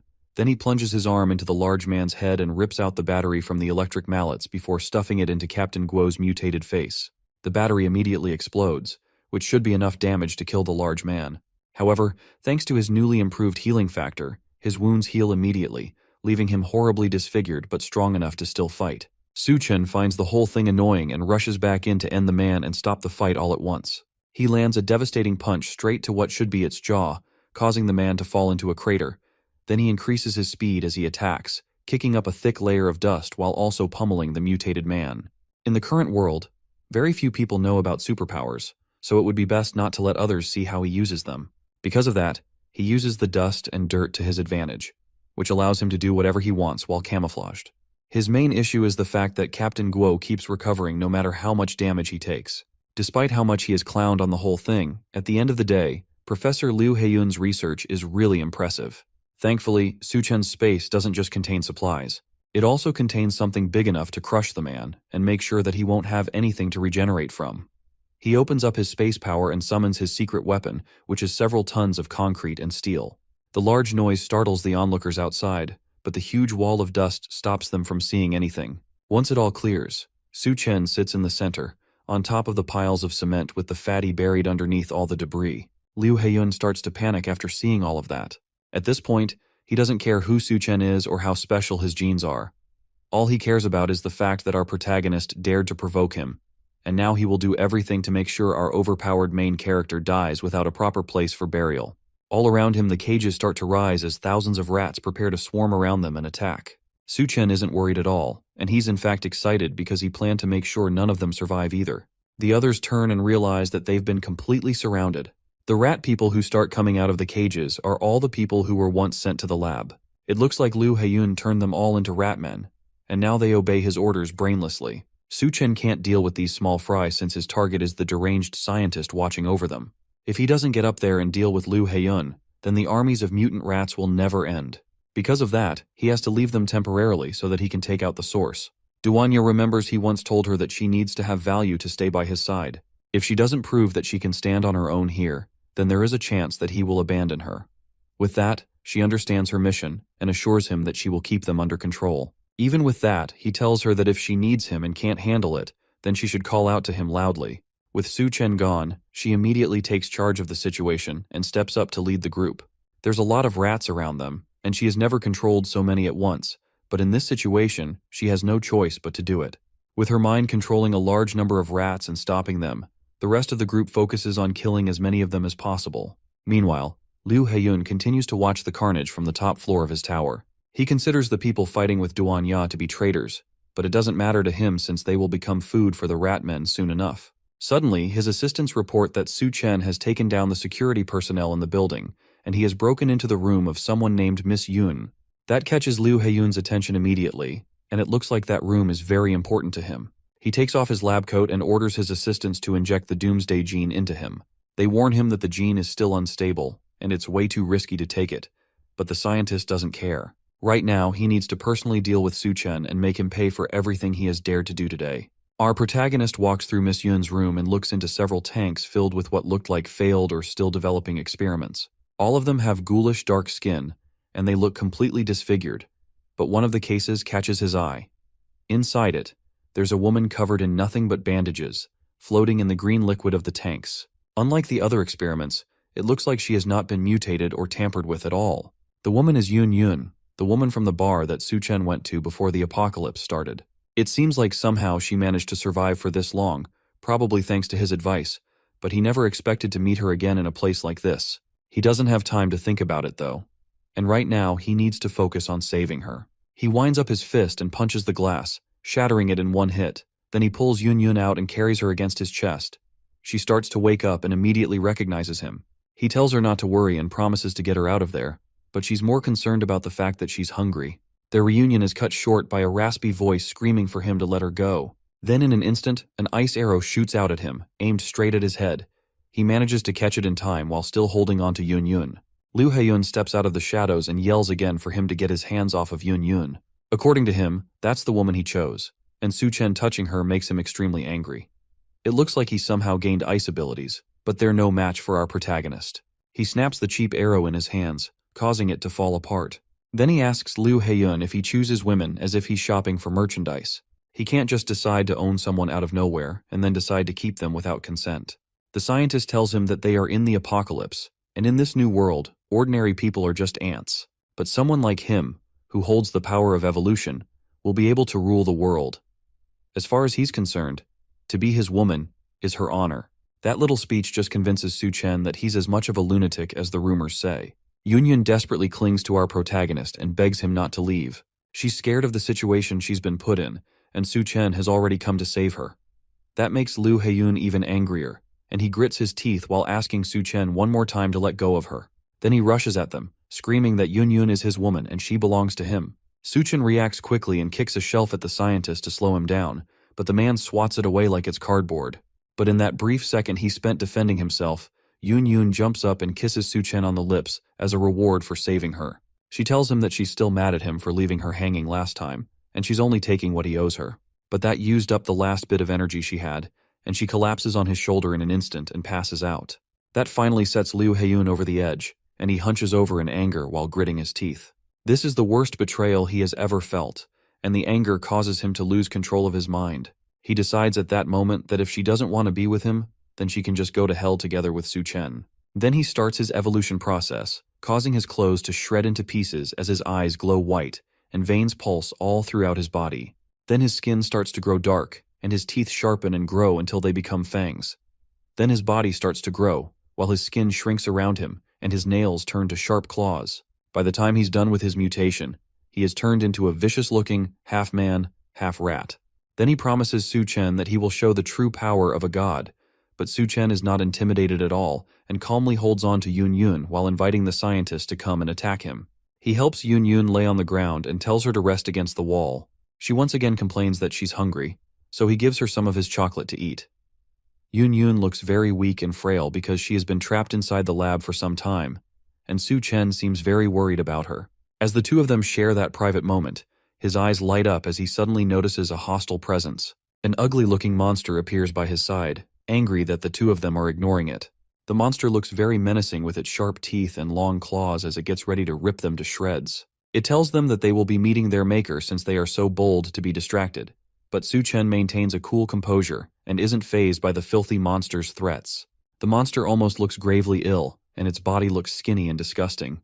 In an instant, he weaves his hand and destroys the monster's upper body.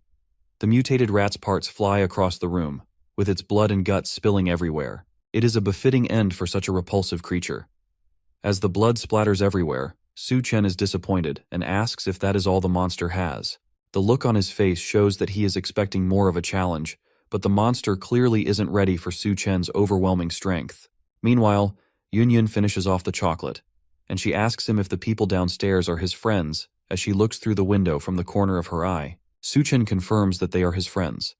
She grabs a chair and says that she is going to repay him for everything he has done.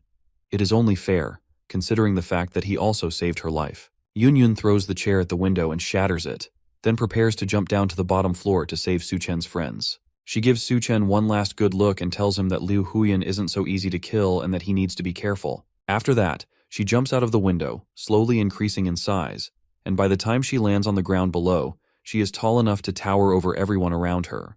The crash scares Su Chen's friends, and it takes a moment for them to figure out what just happened. Duanya and the others turn in surprise to see the huge woman, who cries about the fact that she landed right on her butt. The bunny girl barely believes what she is seeing, while Tianyue just realizes that it's a giant woman who crashed the party. Somehow, despite her increase in size, she doesn't lose any of the bandages on her body. With the destroyed buildings and structures in front of them, they don't believe that they are looking at a giant woman. While they are still trying to comprehend what is going on, a lot of the rat army lays dead behind them.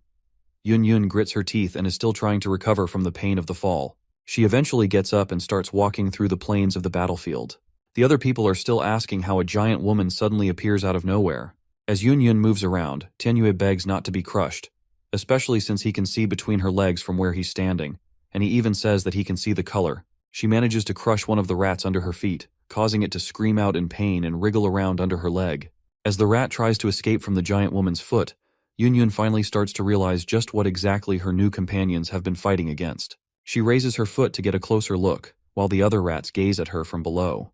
The rats all look scared of the ominous aura that Yun gives off. Before she fully realizes that they are rats, they all start spilling out from the buildings and sprinting toward her. All of them are eager to avenge their fallen comrade, and they race through the now empty battlefield, grabbing anyone they can get their hands on as they make their spring. Some people try to run away, but only a few can escape, while the others are caught in the creature's paths before they get turned into rat food. As Yun realizes that she's fighting against giant rats, she starts to panic. She cries and asks for help because she can't stand the monsters. Everyone else starts to run away from her because she begins stomping the ground, which means that she might accidentally kill both rats and humans in her panic. The shockwaves from her stomps make them all run for their lives. She keeps yelling at the creatures to get away from her, while the other humans try to calm her down before she stomps them to death. Most of them give up on calming her down and try to get away. Su Chen watches the chaos as he marvels at Yun's insanely powerful ability. Unknown to him, as he stares out the window, the rats in the room begin morphing and coming back to life. He quickly turns his head and sees the creatures rushing toward him, but he knows that he can take them out. Su Chen doesn't resist as the rats swarm and climb all over his body. He acknowledges that Liu Huyan really isn't that easy to kill. Then he allows himself to get engulfed by the swarm while maintaining a calm demeanor. The rats merge together around him, forming a new body that looks like it belongs to the Rat King. A few seconds later, he is completely swallowed up by them, but not once does he try to save himself. From the depths of the horde, Liu Huyan's hand reaches out like an ominous being that has been brought back from the dead. The large rat emerges with his full body, now turned fully into the Rat King that Su Chen has been trying to find. He laughs and says that his body is practically immortal, mocking Su Chen's futile efforts at trying to defeat him.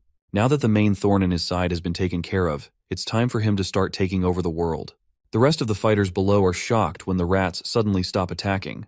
They all just stand like mindless figures, as if their minds have all been connected to a hive, and they are awaiting their next orders. Duanya and her companions wonder why the rats have suddenly stopped. With the rats all in sync, they gaze up to the top of the building, where their leader stands like a cartoon villain trying to take over the world. There at the top, Liu Huyan revels in his glory. He stands and smiles with his gross-looking body, feeling like he has won and there is no hope for his enemies. His eyes glimmer, and he has an overly confident look on his face. The other fighters recognize him as the king of the rats. They start to panic as they look at the sinister creature. All the rats kneel in unison, pledging their allegiance to their leader and honoring the one who makes their existence possible. The bunny girl and her companions are surprised that the rats are even intelligent enough to perform such actions. Meanwhile, Yun continues to prance around as she swats the rats away and tells them to get out of her way. She is angry enough at the unpleasant creatures and doesn't need their unappealing king, making matters worse for her. She walks up to Liu Huyan, confronts him, and asks where our main character is. She is ready to confront the Rat King on the spot if he doesn't tell her where Su Chen is. Besides, she still isn't done having her way with his chocolate. Liu Huyan isn't fazed by the confident woman who stands before him, and he tells Yun Yun that her precious man is gone. He feels disrespected that she speaks to him in such a dismissive tone, and he isn't going to take it. He tells her that she is asking for trouble, and the unsettling smile on his face shows that he is ready to deal with her. Yun Yun, not noticing early enough when the rats climb her body and start clawing at her skin, is frustrated and scolds them for distracting her from her goal of dealing with their king. It isn't just her who suffers at the hands of these relentless creatures. The bunny girl and the other unfortunate companions find it hard to keep up with the rats because they have suddenly gone berserk and are attacking them fiercely. While they try to stand their ground and hold their position, Yun Yun has been pushed down by the rats, who look ready to tear her apart. She tries to protect her face with her hands, leaving the rest of her body vulnerable. Li Huyan laughs at them and boasts about how he will use his rat army for his global plan, but he suddenly gets interrupted by Su Chen's voice. Our protagonist stretches out his hand from the depths of the swarm and apologizes for wasting time to find the crystal core. The mad scientist can't believe what is happening to him. He has a bewildered look on his face and says that Su Chen should have been completely devoured by him, but he underestimates just how strong our boy is. Su Chen rips open his chest with his two hands as he makes his way out of that chaos. He splits the Rat King in two and steps out with a fierce gaze and a red shine in his eyes. His body is marked with red streaks all over, and Li Huyan, despite being split, still can't believe it. Su Chen looks down at him. Please know that he has found what he has been looking for. In his hands, he holds the Rat King's crystal core. With the Rat King's crystal core gone, the mutated rats begin acting more vicious and crazy. Barricades can barely hold them back because they are able to squeeze through with their bodies. More of the creatures start to appear from tight spaces and corners, looking for the next target to consume. They pop out of the holes in the walls and in the ground. As they reveal themselves, they hold on to the dead bones of their pathetic victims. The guys who are caught up in the battle are irritated at the sight of the monsters. One of them complains that the rats are easily squeezing through even the tiniest of spaces. The man screams out with fear in his eyes as he runs for his life. He tells his companion to watch his step close to a ditch. The little girl's bald brother stops in his tracks immediately when he sees a rat emerging from the sewers. He grits his teeth and stands still as the monster sniffs around for the next person to attack. Sadly for the bald man, the rat grabs his leg as he moves and holds onto it firmly. He is confused and has no idea what to do as he screams out, while more of the rats emerge and begin to drag him down to the depths of their sewage. He struggles and yells at the rats to let him go, but there is no hope for him. He tries his best to escape and claws at the ground, but the monsters hold him firmly. The other brother watches and calls out to the man getting dragged down, while the little girl holds onto his shoulders. Tears run through their eyes as they watch him get dragged into who knows where. There is nothing they can do, and as their brother is taken to his death, he tells them not to worry about him, trying to ease their minds as the monsters take him away. He tells the little brother to take care of the little girl, and his voice gradually fades out as the rats finally pull him away. The rats retreat to their depths to continue their meal, as the two keep calling for their lost brother. On the other hand, Tian Yue is completely exhausted. He doesn't look like he can still keep up with holding the rats back. There are injuries all across his face, and his mouth is bleeding badly. His eye bags are so heavy, and it looks like he's about to collapse. The faction leader realizes that the whole thing is too much for him, and he looks like he is about to pass out. Su Chen needs to show up fast and do something, or it's all going to be over. With the little strength he has left, he keeps trying to fight back the rats. He slashes the monsters as they approach him, but he has already reached his limit. The rats can't give up a chance to attack weak prey, so more of them swarm him. At this point, Tian Yue is basically seeing Jesus already. He is beyond exhausted. He can barely keep his eyes open. His arms give out, and it looks like it's finally the end for him. After the last of his energy leaves, he accepts his fate. Yun Yun, as well, is being overrun by the monsters. The monsters climb all over her and bite her body, causing her to wince and cry out in pain. The buildings all around her keep taking damage as she jumps around in pain. Duanya doesn't have it much easier either. The rat monsters run towards her, and she says that it is impossible to block out or mind control all of them. Tian Yue looks towards the sky, and he notices a black figure at the top of the building. The strange figure leaps from the roof and suddenly lands in front of all of them with a menacing aura. As it lands, it kills some of the filthy rats and sends them packing. It has a dark face and a bright, sinister-looking grin. The shadow's aura is immensely powerful, and Tian Yue is frozen on the spot out of fear. He shouts that it must be the Rat King and thinks it is the end for him. Duanya almost starts to cry as she thinks Su Chen might have failed to defeat the Rat King. It's almost impossible to believe that he somehow failed his mission despite how powerful he is. The monster then speaks to them and tells them not to be afraid. The former chef can tell that the voice belongs to Su Chen, and she is able to calm down for a bit. The dark aura around him clears from his face, and it reveals that it really is our protagonist. Despite their fears, he managed to take down the Rat King and absorb his power. Although the remaining consciousness in the crystal core wants to devour him, thanks to his sharp mental strength, he is managing to hold it back. When in a tough situation, he isn't going to lose a battle of mental strength. He has a wicked smile on his face as the shadow slowly fades away from his body. Tianyue is glad to finally see his brother again. Su Chen thanks the faction leader for all the hard work he has done and how he managed to hold back the horde until the Rat King was defeated. Just as the shadow fades from his body, the mutated rats all fix their eyes on him. Now that a new threat has joined the party, they look eager to feast. They all rush towards him from behind, hoping to catch him off guard and overwhelm him, and Tianyue warns him to be careful as he sees the monsters rushing towards him. Nevertheless, Su Chen is unfazed and slightly turns his head to tell the monsters to get lost, with a devilish glare in his eyes. The rats stop in their tracks instantly, and the anger in Su Chen's gaze causes them all to scurry away. They turn to run, clearly terrified of going up against our man, and all of them look like they have just seen a ghost. The barriers that are meant to hold back the mutated rats end up being their escape route, as they squeeze their bodies to get through the little holes. The others escape through their underground tunnels, and the rest go through the vents. The rest of the human survivors can't believe their eyes. They wonder what has caused the rats to suddenly get scared and run away. Now, with the battle over, it seems like they just barely made it through the whole ordeal. Even though Su Chen isn't the Rat King, the remaining power of the crystal core is enough to intimidate the Ratmen into retreating. If he hadn't made it back in time, they would have just kept on coming out of every corner and attacking them. But there's no time to celebrate just yet.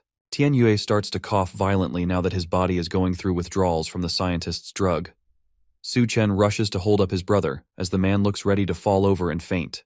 It looks like the drugs that the scientist has been giving them are also a type of poison. It gives immense strength, just like they thought. But the more power they use, the deeper the poison effect. Su Chen desperately asks Yun Yun what he can do to help his friend. She tells him that in Liu Heiyun's lab there is a corpse that has the answer to their problems. If he can get to it and extract a sample of its blood, then they can use it to make a serum that should be able to neutralize the poison. With a clear mission in mind, Su Chen heads back into the lab to try and find the monster that Yun Yun described. He reaches a door deep in the building where he found the Rat King and wonders if this is the place that Yun Yun mentioned earlier. As soon as he gets there, he notices that there is a strong, oppressing aura oozing from behind the door. Something unnatural is behind that door, and he can feel it just from outside. With no other options, he opens the door, allowing what seems to be stale, frozen air that is in the lab to leak outside. He notices that walking into the room feels like stepping into a black hole. As he walks in, he seems to pass through a thin barrier blocking the entrance of the lab. He breaks through it, but can't believe the feeling that it gives him. To him, it feels like he has passed through a wall of pure mental power. He analyzes his body to see if anything has changed, but there is none. He glances ahead and becomes confused about who he is staring at. From what Yun Yun told him, there are supposed to be only corpses in the lab. But instead of a rotting corpse, he sees a lady sitting and working on the computer in front of her. From how she greets him, it's almost like she expected him to come and meet her. The lady turns and refers to him as her classmate Liu. Su Chen is confused as to why she is calling him Liu. She must be mistaken. After all, he looks nothing like that madman. He turns to look at himself in the reflection of one of the lab machines, but he sees that he really does look like Liu Heiyun. He immediately realizes that this must be some sort of illusion, and he has to wake up quickly. For now, though, all he can do is play along with the trick. He greets the older woman, calling her Professor Xiao, and she invites him to come and take a seat. Su Chen assumes that he has entered Liu Heiyun's memories as well, since he seems to be reliving his past experiences. Xiao then takes off her jacket, and he asks her what she is doing. She tells him that the lab is really stuffy and she needs to cool off. On the table beside them is a crab that is being experimented on. Liu explains to her that a common parasite is found in these crabs. She confirms it and says that it is a strange creature that uses its host to protect itself while coexisting with it at the same time. It's a parasitic organism called a succulina, and that's what both of them are trying to research with the crab. Or at least they were supposed to be doing that until Professor Xiao gets a better idea. As they look closer, Xiao asks if he finds the creature interesting as she rests against his back and starts feeling his chest. Liu is trying his best to keep his cool composure. She isn't making it easy for him at all, considering how revealing her clothes are. She continues to rub his chest, making him more nervous as well. The moment gets more heated when she leans in on him and says that she doesn't expect him to be so knowledgeable and also have a good physique as well. Liu gives a sly smile and looks like he is ready to make the best out of his current situation. He turns his seat around and Xiao sits on his lap, almost looking like she's trying to push him down. He tells her that she must have dressed so provocatively to try and influence him, and he's not one to look past an opportunity with a beautiful woman. She says that she prefers to practice some chemistry with him rather than work on the experiment, and the moment gets especially heated between the two. The chair Liu is sitting on is making squeaking noises as the two of them are having their fun. As they continue to fool around in the lab, Liu pins the professor against the glass window. At that moment, she looks outside and notices that the moon is looking a little strange. It's the day that the apocalypse begins, and the moon releases its blindingly hot burst into the room directly on the couple, and they both happen to not be wearing much clothing. Suddenly they are surrounded by a blazing hot fire. She screams and asks for the curtains to be closed quickly. The heat is too much for them to bear, and they wonder when it will all end. The room of fun is turned into a survivor's hole, and the two of them try to ration the little supplies left in the lab. After some time, Xiao tells Liu that they are running low on food, but she is going to take the last snacks they have. There is a small bag of junk food that would only be able to last for one person.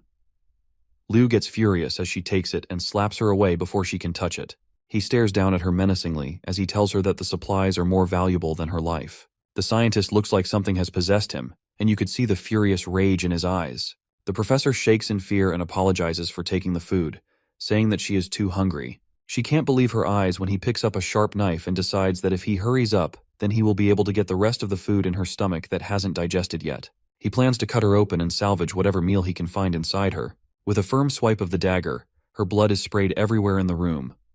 Xiao's dead body lies on the floor, while Liu is glad that he has found some food, despite the fact that it is all in her stomach. Later on, he also says that the rats from earlier have evolved after eating her flesh, although their crazy evolution is far from perfect.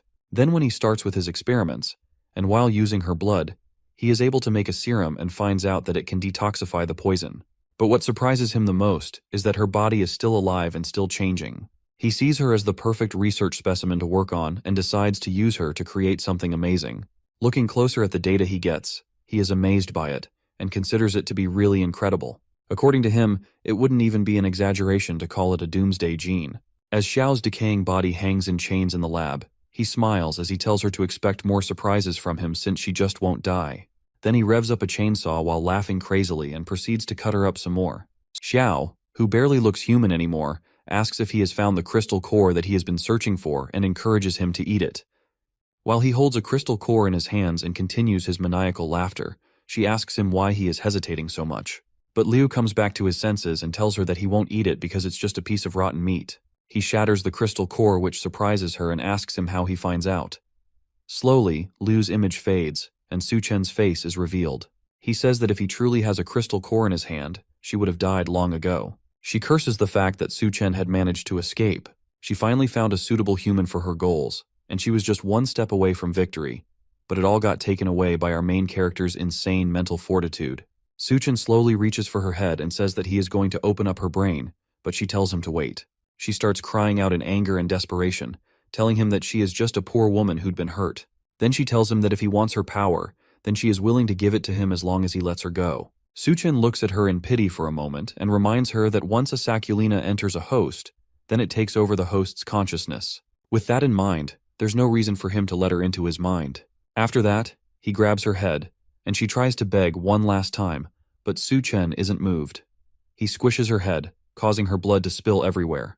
Her body starts to fade away slowly, and he wonders if it is due to the absence of the crystal core. With the crystal core finally in his possession, he is glad that there is no problem this time. Seconds later, he remembers that his original goal was to get a sample of her blood. With Xiao turned to ash, he wonders what will happen to the antidote he is searching for.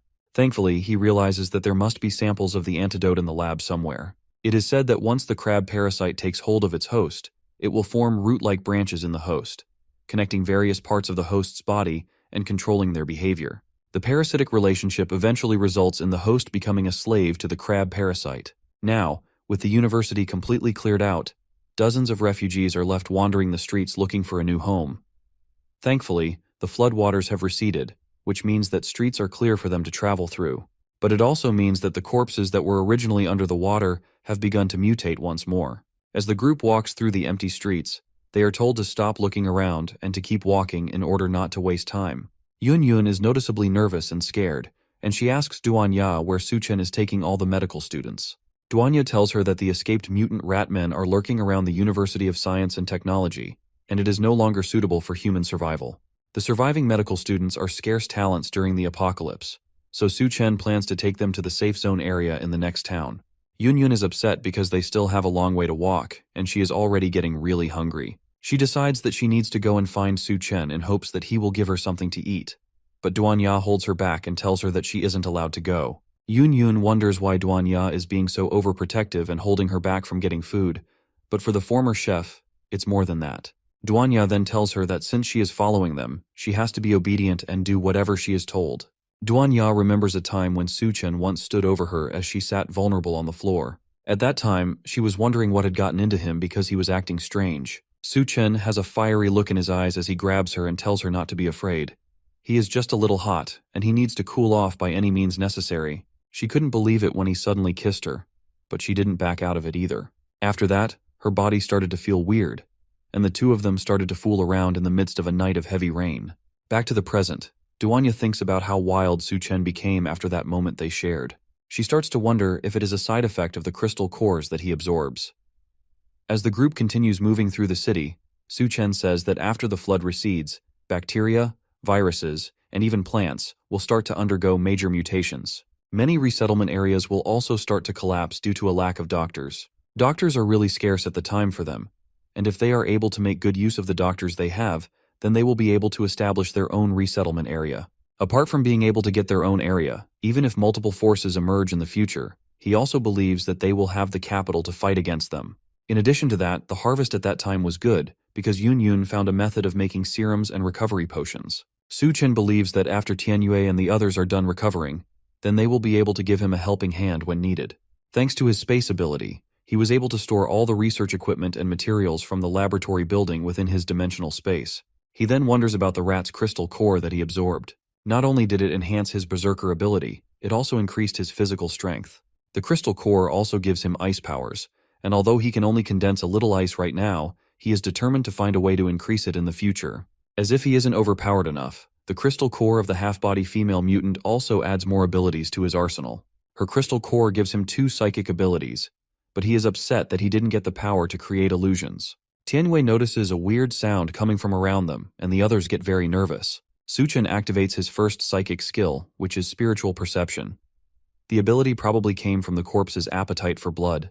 His eyes turn to a sharp red color, and he grows a very intimidating aura, which allows him to see the heat signatures from the blood of living things about 30 meters around him. It is like he has turned into a heat-seeking radar. He then notices that the members of the Devourer clan were preparing to ambush them. He can see the numerous mutated people hiding in the buildings and waiting for the right time to strike. One of the members of Suchen's group sees something frightening and tells everyone else to look up towards where he is pointing. Above them, they can see a female who has been hung on the traffic light pole, and a girl among them notices that the person hung is known as Rui Rui, a former roommate of hers. She tells the guys to hurry up and save Rui Rui before it is too late.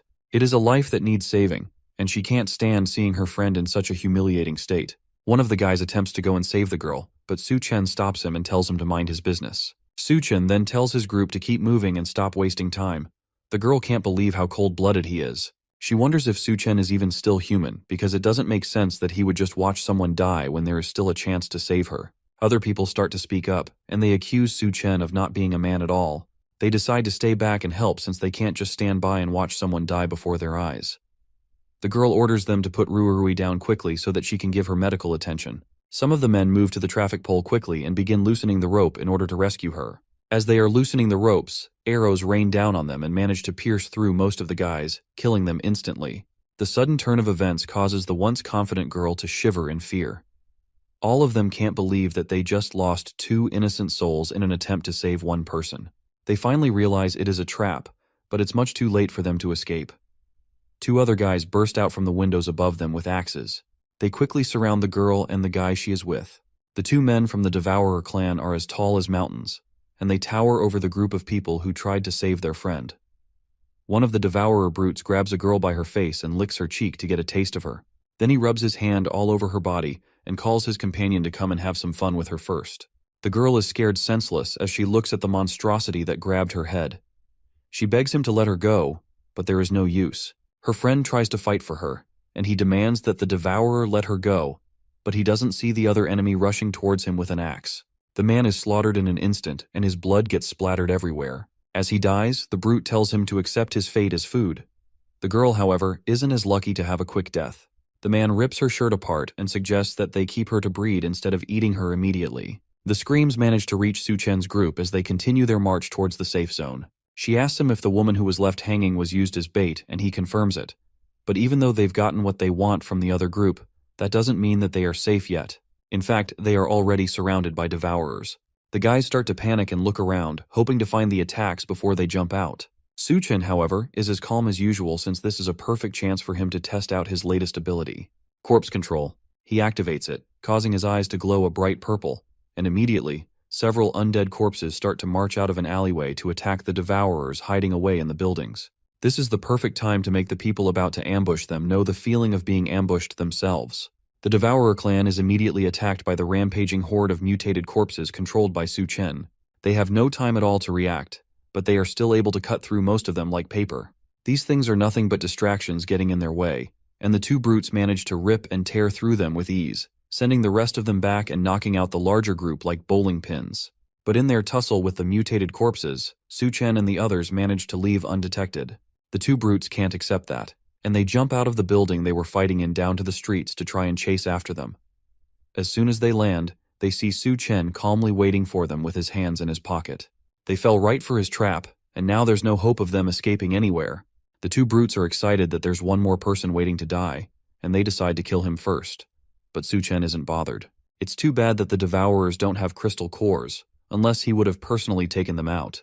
Since they aren't worth his time, then he'll let the mutated corpses play with them instead. As he says that, several zombies rush out of their hiding places and surround them again. This time the numbers are way too large for them to just brush off like they did before, and they are forced to fight for their lives. Meanwhile, in Hecheng, Su-chen's group of survivors finally makes it to the safe zone they've been traveling to this entire time. A loud voice asks them what they are doing and why they are trespassing in their safe zone, and Duan Ya, who's leading the group, responds that they are travelers from the University of Science and Technology seeking refuge in the safe zone. Suddenly, a man leaps off the top of a building and lands in front of them. The man has a threatening aura and does not look happy to see them. Apparently they don't accept trash in this place, and anyone who he doesn't recognize is trash, so he tells them all to get lost. Duanya tries to use her mind control powers on him and asks him what gives him the right to deny them entry when this is a safe zone, but her powers don't seem to work on him. For a moment it looks like he's under her control, but he's able to snap himself out of it with a few light taps to his head. Duanya realizes way too late that this man must be an able user just like them. The brutish raises his axe and leaps into the air to finish them off, but someone jumps in to defend them just before the large man can land a hit on Duanya. It's Xiao Feng, and just like usual, he's fighting to protect people. He tells the larger man, whom he calls Captain Sun, that these people are only seeking refuge, and there is no need to attack them. Sun doesn't care since these clearly aren't normal people. After all, normal people wouldn't be able to make it through the Devourer clan's territory so easily. He suspects that they must be spies sent from the Devourer clan to infiltrate them. At this accusation, Su-chen finally appears from behind the group to meet his old friend. He tells the brutish Captain Sun that if he doesn't want them, then he will just take the dozens of doctors he brought along with him to another safe zone. That catches all the guards' attention, and they didn't realize that there were doctors in the group. It's very rare for a single doctor to survive for so long in the apocalypse, and they managed to bring dozens of them all at once. Xiao Feng is excited to see Su-chen again, and realizes that these must not be ordinary survivors from the wasteland. With his old friend there, these can't be spies from the Devourers either. He decides to swear to his life that these people are his allies, and he will personally take care of them. Since Su-chen is in the group, if he says there are dozens of doctors, then he can't be lying. With what Su-chen has pulled off in the past, Xiao Feng would believe him even if he said he had thousands of doctors. With his own soldiers' words as backing, Captain Sun has no choice but to let them in. After all, if they have doctors with them, then they no longer have to bury patients alive anymore, and the sick among them can get proper treatment. Captain Sun walks away, clearly disappointed that he doesn't get to use his giant axe today, but before he leaves, he tells Xiao Feng that if these supposed doctors can't cure the patients, then he will have to take responsibility for the consequences since he's the one that vouched for them. With the captain's permission, The other soldiers lead Su Chen's group into the safe zone, while Xiaofeng hangs back to apologize to his old friend. He asks our protagonist not to take offense and tells him that Captain Sun is just like that. Su Chen isn't bothered, however. After all, he has dealt with his own fair share of annoying people throughout the apocalypse. Putting that aside, he came with his large group of doctors at the right time. The safe zone has had some strange patients who definitely need a doctor's help. The soldier leads them to a warehouse deeper in the safe zone, where they keep the dying and the ill together. In the very back of the warehouse, he shows them the corpse of one of the victims of the strange condition affecting the camp. It's a woman who looks like she has been long dead. Her body is covered by hundreds of small white mushrooms that look like they were growing straight out of her body. They don't know what is causing these things to grow, but cleaning them off only causes them to grow back faster, and each time, it makes the person weaker until they eventually pass on. Su Chen immediately knows that she has been infected by some kind of mutated fungi. The plants are also mutating as well as the people, which means that they can infect and control people. He advises that they warn the others to be careful of young plant shoots and to make sure that they don't get pricked by them. Duanya takes a closer look at the plants growing on the young woman's body and realizes that they are using her for nourishment. For now, all she can do is take a sample of it and try to analyze it so she can develop a cure or medicine for the infection. However, this is just the beginning of the rapid mutations that will take over the world. If these newly mutated plants aren't cleared out, they will quickly grow and start attacking humans. When that happens, the Devourer tribe will use the opportunity to attack the safe zones, and many people will become livestock for them. Because of that, the Devourer tribe will become stronger. And that definitely isn't in Su Chen's best interest, which means that he has to do his best to protect this safe one so he can use it for his own needs in the future. For now, though, it would be best for him to check out the situation and make sure that everything is secured. As he's considering his next move, a loud noise comes from somewhere else in the safe zone. It sounds like a van, and someone on top of it is shouting for people to get out of the way. It's the Lord's son, and he's driving recklessly through the streets. On top of that, he's firing a gun in the safe zone and attacking innocent people for no reason. Despite all of that, Xiaofeng's team isn't doing anything to stop him. The soldier tells Su Chen that his team has already been disbanded. It's probably because they let the newcomers into the city despite the warnings from Captain Sun. On top of that, this isn't the first time that the city lord's son has caused chaos in the city. He believes that the elderly and children don't matter, and they are useless to the safe zone. Because of that, he casually goes around running them over and shooting them down, and because of his status, there's nothing they can do about it. As he's driving, he notices Yun Yun, who's looking over an injured person lying limp on the street. He pulls his car to a stop beside her and cockily asks if she wants to get in his car with him. If she follows him, then he can take her to get something good to eat. Yun Yun slowly gets up and tells him that she's so hungry that she can't walk anymore, so if he wants to take her out, then he's going to have to carry her. The Lord's son happily agrees and calls her over so he can carry her, while Xiaofeng gets ready to confront him. Su Chen, however, holds him back, knowing exactly what Yun Yun has planned for the Lord's son. As long as he can carry her, then he can take her wherever he wants. As soon as he agrees, Yun Yun smiles deviously, then leaps off the ground into the man's waiting arms. But just before she lands, she grows rapidly to her largest size and smiles down at him as she falls. The Lord's son realizes the situation just in time and manages to avoid getting crushed by a giant woman. Her new size rips her jacket into pieces and makes her heavy enough to destroy the man's car. Unfortunately for him, he isn't fast enough to completely escape and ends up with a crushed leg. The noise of the crash alerts everyone else in the safe zone, and they make their way to the source to find out what happened. Meanwhile, the Lord's son screams as the pain from his broken leg hits him in full force. Yun Yun looks down on him and luckily tells him that even when he's given the chance to prove himself, he still turns out useless.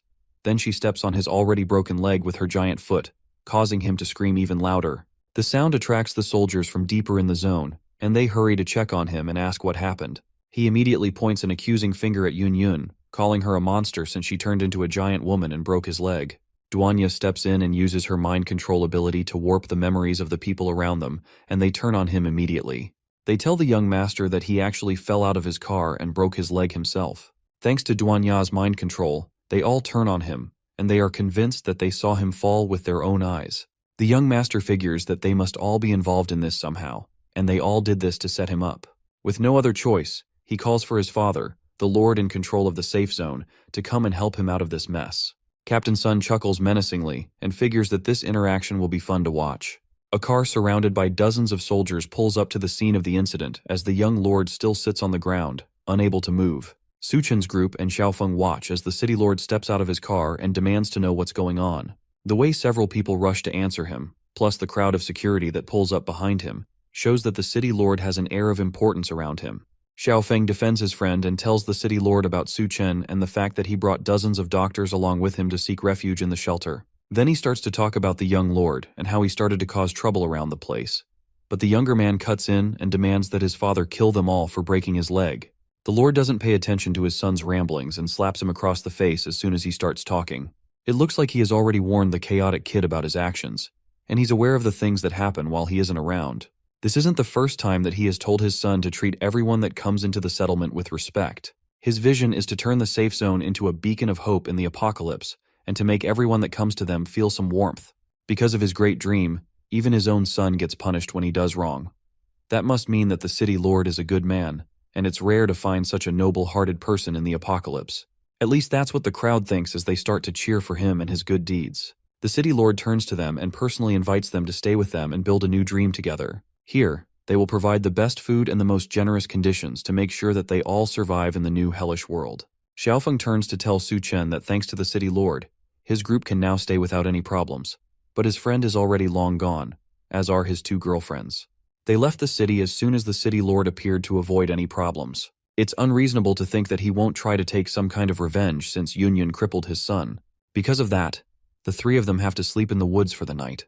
Yunyun nervously tells her new sister that it's the first time she has ever had to sleep outside. Surely Duanya must have some kind of experience since she has survived in the apocalypse for so long. The former chef tells Yunyun to stop thinking about unnecessary things.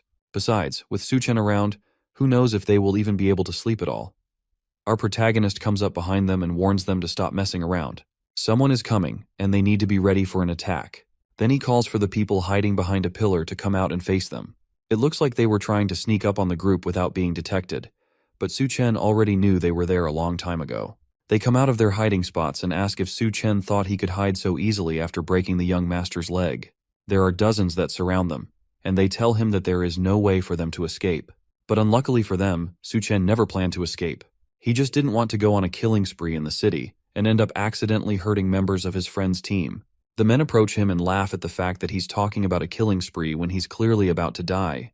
They decide not to waste any more time pointlessly talking so they can finish him off. Su Chen casually annihilates one of the men approaching him with a single punch, causing the other men to realize exactly what he meant by killing spree. They open fire on the group in a panic, hoping to take him out quickly, but Su Chen immediately pulls out his dual katanas and cuts through all of them in less than a second. The last man remaining begs for his life and tells Su Chen that if he's spared, then he will reveal the secret about the city lord. Our protagonist pauses his sword just before it slices off the man's head, then tells him to continue. The man tells them that the city lord has close ties with the nearby Devourer clan. Every week, they secretly make a trade behind everyone's back. The city mayor gives up some of the refugees in exchange for food. Yunyun punches the man on the back of the head after his confession. They've been giving up young people in exchange for food this entire time. The man leads them to the city gate, where the deal usually goes down, and they see several people in a cage while a brute from the Devourer clan looks over them. He tells the guard that brought them that the food will be thrown to the gate by dawn, then he grabs the man by his neck and lifts him off the ground. The guard struggles for a moment, but it's no use as the Devourer brute bites down on his neck and rips his head off of his body in one tug. The guards are just refugees hired temporarily, and the city lord never leaves any witnesses alive. The man asks if he can go now that he has told them everything he knows, but Su Chen has one more task for him. They take the man and tie him up over an empty street in an attempt to lure devourers towards the area. Their plan works, and his screams attract brutes nearby over to the empty place. To them, a person hanging alone in a dark place is just free food. One of the brutes asks why someone is hanging over in the middle of nowhere, but his companion doesn't care and just wants to get his hands on the free food. They rush up to the guard and punch him in the stomach, causing him to cough up blood and pass out. But the noise they made from their mad dash to get free food triggers Su Chen's plan as a loud voice comes down from above them. It's Yunyun, who has been the one dangling the man over the alleyway this whole time. She grabs one of the brutes who fights for his life, while another one notices the glare of a sniper scope from a window above them. They finally realize that this whole thing was a planned ambush for them. Upstairs, Duanya carefully aims a sniper rifle at the devourers in the alleyway. She remembers Su Chen's words about how the devourers have mutated so much that their skulls are probably too hard for bullets to pierce. So the only way she can take them out is through multiple hits on one spot. She aims at one of the devourers, then fires 3 shots, managing to hit him straight on his forehead in 3 consecutive bursts. Meanwhile, the other devourer still fights against Yun Yun's giant hand as it threatens to crush him. He doesn't notice Su Chen casually walking up from behind until he feels a hand on his. It's too late. Our protagonist places a hand on the brute's head, crushing it instantly, and then they go on to take out the entire group. With the Devourer clan's main force taken out, Su Chen and the 2 girls take all the food that was meant to go to the city lord for himself. Then they head to a house that's still in surprisingly good condition despite how unforgiving the apocalypse has been. Inside, he summons a bed from his inventory as well as more food to create a feast for him to enjoy with his 2 girls. Duanya tells him that if he wants to own a settlement base, then he can just find a different place and conquer it as his own. There's no need for him to get mixed up in the mess between the city lord and the Devourer clan. While that is true, building a base takes a lot of time and effort, and he's not good at that sort of thing. For the actual management of the base and its welfare, he's going to need someone reliable who has experience working with that sort of thing, and that person just so happens to be inside Hecheng. As they talk, Yun Yun appears wearing an outfit that doesn't leave much to the imagination. She sees both Duanya and Su Chen lying on the bed and asks why they decided to start without her. Su Chen lays down on the bed as the 2 girls climb around him, ready to fool around. Thanks to him, they have been able to live like humans since the beginning of the apocalypse, so tonight they plan to return the favor and serve him well. While the 3 of them get freaky in the ruined city, the guards from the safe zone eventually find the hanging corpse of the man that Su Chen used as bait. The city lord Zhang mistakenly takes that to mean that the deal with the Devourers went wrong, and he rushes to the Devourer clan to find out what happened. He asks the Devourer leader what happened, but the mutated man asks him the same question. In the aftermath of his deal, he lost 3 of his warriors, meaning that they weren't the cause of the attack. Despite that, the Devourer leader demands that they double the number of people that they send over as compensation for their losses. If he can't do that, then his deal with the Devourers will be cancelled, and they will attack his precious settlement. The city lord agrees to his demands, and Su Chen decides to burst into the party and make his presence known. Our protagonist has seen everything he needs to see, and it looks to him like the city lord doesn't even bat an eye while trading with other people's lives. The Devourers surround Su Chen once they realize that he's the one who killed the 3 Devourers sent to retrieve the people. They have no idea how he managed to kill 3 of their own, but now that he has stepped onto their base, there's no escape for him. City Lord Zhang calmly leaves the area before things get violent. As far as he is concerned, Su Chen might as well be dead for stepping into the Devourer clan's home territory. He rushes back to the safe zone to try and wrap things up quickly before it turns into a mess that he can't handle. He goes back to the safe zone and announces to everyone that there is a traitor in their base. He points the blame at the outsiders that Su Chen brought over and accuses them of pretending to be doctors so they can infiltrate the base. He claims that in reality, they were secretly kidnapping refugees to trade with the Devourers for food. Since Su Chen ruined his plans, he has to be ruthless to make sure that no one goes against him again. The people in the settlement immediately turn their angry eyes towards Su Chen's group. They prepare to attack and kill them, but a loud voice stops everything before a riot starts. It's General Gao Yue, and behind him are Bei Chang and her brother. He comes in to defend Su Chen. From what he knows, our protagonist is a trustworthy man who has proven to be capable on multiple occasions. Since Su Chen brought them here himself, then they shouldn't be the problem. The city lord continues his accusations, saying that words alone cannot defend them. If he wants to show that they aren't traitors, then he has to prove it. A voice calls out from the top of a building above the settlement. It's Su Chen, and he claims that he can prove his own innocence. He brought the Devourer clan leader with him, and asked the badly beaten mutant to explain the situation by himself. The clan leader confesses that City Lord Zhang is the one who has been making the deals with him this entire time.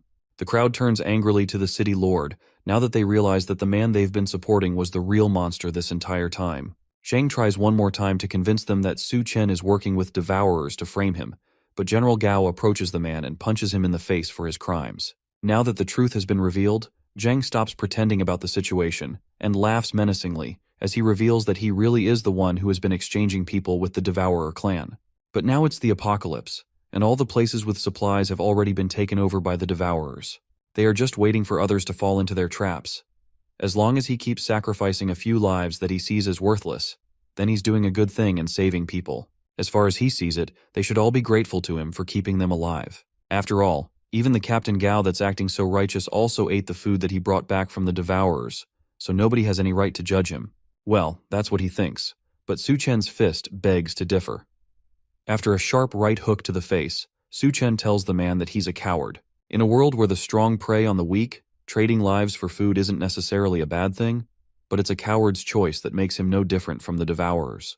With the former lord rightfully knocked out, Su Chen turns to General Gao and makes him an offer. He offers to build a place that truly belongs to humanity and civilization. In his previous life, he once traversed over the ruins and eventually reached a safe haven that was on its way to becoming a utopian base in the apocalypse. There were no shackles of class and nobody cried of hunger. Everyone was well fed and they all had peace of mind. All this came from its creator, Gao Yiwei. But for now, he's only a deputy under the current city lord. In his past life, it wasn't until he discovered the dark side of the base that he decided to leave and build his own. All Su Chen did was make things happen a little earlier. However, the other soldiers had their reservations about the whole plan. Even though building a base from scratch is way too hard, and if they want to do things their own way, then they can't live under someone else's roof. They have to establish a new base by themselves if they want to survive on their own. The city lord laughs at their plans of building a new base. Outside the safe zone of his city, beasts run rampant, and zombies are everywhere. There's no guarantee of basic food and safety. Leaving his safe zone would be a surefire way of sending people to their deaths. The crippled lord's son advises his father to let them leave if they want to go. They'll eventually come crawling back once they've suffered enough. The other survivors also start to doubt if they can survive outside of the city lord's safe zone. If they don't want to die, then they have to take their chances staying with the coward, but at least they will get to live. The city lord feeds into their fears and tells the people that if anyone believes in their delusions they can leave, but if they starve to death in the wasteland, then he won't be blamed for anything. But in that case, if the only problem is food, then Su Chen has the answer to all of their problems. After all, he was able to bring out the Devourer clan's leader so easily, and he has already made a name for himself as a powerful ability user. For someone like him, providing food should be easy. The Lord's son notices how all the survivors are starting to side with Su Chen, and he angrily asks the man if he thinks that he's some kind of savior. As far as he's concerned, our protagonist is doing all of this just to get attention. There's no way he even knows how much supplies a base needs. Su Chen estimates that even though his supplies aren't much, they are probably enough to support about 2,000 people for a month or so. Those numbers sound suspiciously similar to the amount that the city lord has in his warehouse. Just where could he have gotten those supplies? Meanwhile, at that very warehouse, Duan Ya and Yun Yun work together to take out the guards who are monitoring the supplies. Yun Yun uses her giant size to overwhelm them, while Duan Ya provides sniper support. With the warehouse completely emptied, he tells General Gao to hurry up and make a decision. He can either work with Su Chen or stay with the traitorous city lord. With the options laid out in front of him, the decision on what to do isn't hard for General Guo. In this current settlement, people have had to deal with no proper clothing while also being constantly bullied. Now he learns that they have all been treated like livestock and sold to the Devourers. Captain Guo decides that he cannot stay in a place like this for another second. He decides to join forces with Su Chen and establish a new base. Then he tells the crowd that anyone willing to leave with him can step forward so they can build a base where they can live in dignity. Bei Kang and her brother call their troops together and stand behind their captain. These were supposed to be the city lord's army, but after his betrayal, they are now only loyal to Captain Gao. He orders the few soldiers that are still loyal to him to point their weapons at Captain Gao and his men. The lord's son menacingly points a gun at Su Chen and fires rapidly. If our protagonist had never shown up with his people and his plans, then his leg would never have been crippled, and Su Chen takes the opportunity to rush over and grab the younger man by the throat. He tells City Lord Zhang to order his men to drop their weapons, otherwise he'll snap the boy's neck. Not wanting to lose his only child, Zhang calls off the attack, and Su Chen tells the captain to take his people and the refugees away. Our protagonist will personally handle things from here. Captain Gao agrees to the plan and tells him that they will all be waiting for him at Shangyun University. With everyone gone, the city lord asks for Su Chen to release his son so they can both take a step back and talk it out. That is simply a plan to get Su Chen standing alone so that a sniper stationed on the roof of an opposite building can take him out. Our protagonist sees through that and orders Duan Ya to take out the sniper. In a second, the sniper's head pops like a balloon. With the sniper dead, Su Chen finally lets go of the city lord's son. But right as the father catches his son, he notices a grenade in the younger man's mouth.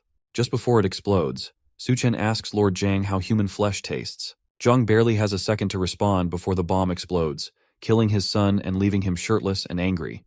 That confirms Su Chen's suspicions from his past life. The former city lord Zhang Jianshu is a devourer hiding among humans. He's a level 2 devourer, which means that he's too much trouble for Su Chen to take on right now, but next time he won't be so lucky. Several days pass after General Gao leaves with his new followers to form a new settlement. A raid team storms into a warehouse, ready to gather up all the supplies that they heard would be inside. Except instead of the swarms of devourers that they expected to be there, all they find are corpses scattered along the ground, and it looks like all the devourers have already been killed. The soldiers walk up to the supply truck, and despite looking like it has been driven through the desert, its gas tank is full. It has more than enough fuel to drive all of them back to the new base. Suchen wasn't lying when he told them that there was a truckload of supplies in the building. Captain Sun is disappointed that there wasn't a big fight like he was expecting. This mission is too easy for someone like him, and it's nothing but a complete waste of time. One of the soldiers tells Sun that the general gave the more important missions to Su Chen, even though those important tasks used to belong to him.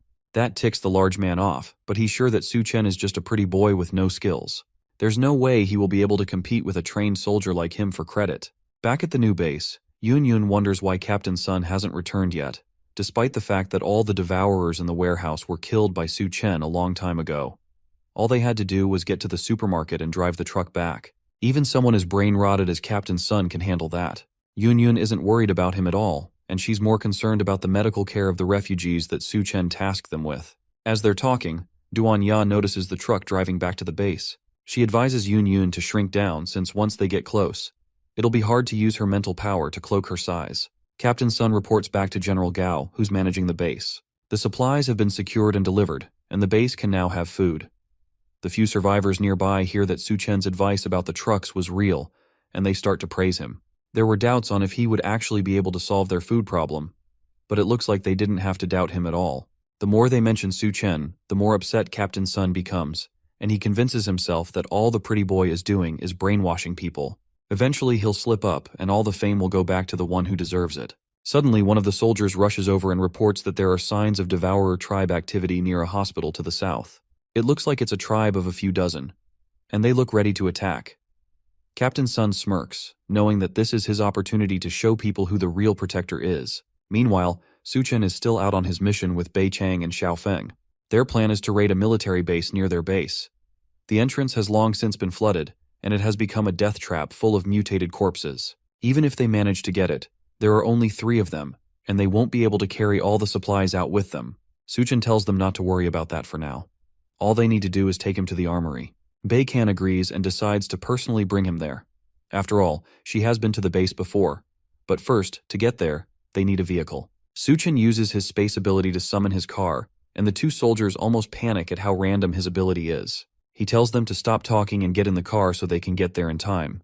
Then they cruise through the empty streets towards the military base. At the military base, some of Zhang Jianshu's men work to drain the large pool of water covering the base's entrance. No matter how much water they pump, though, it never seems to be enough.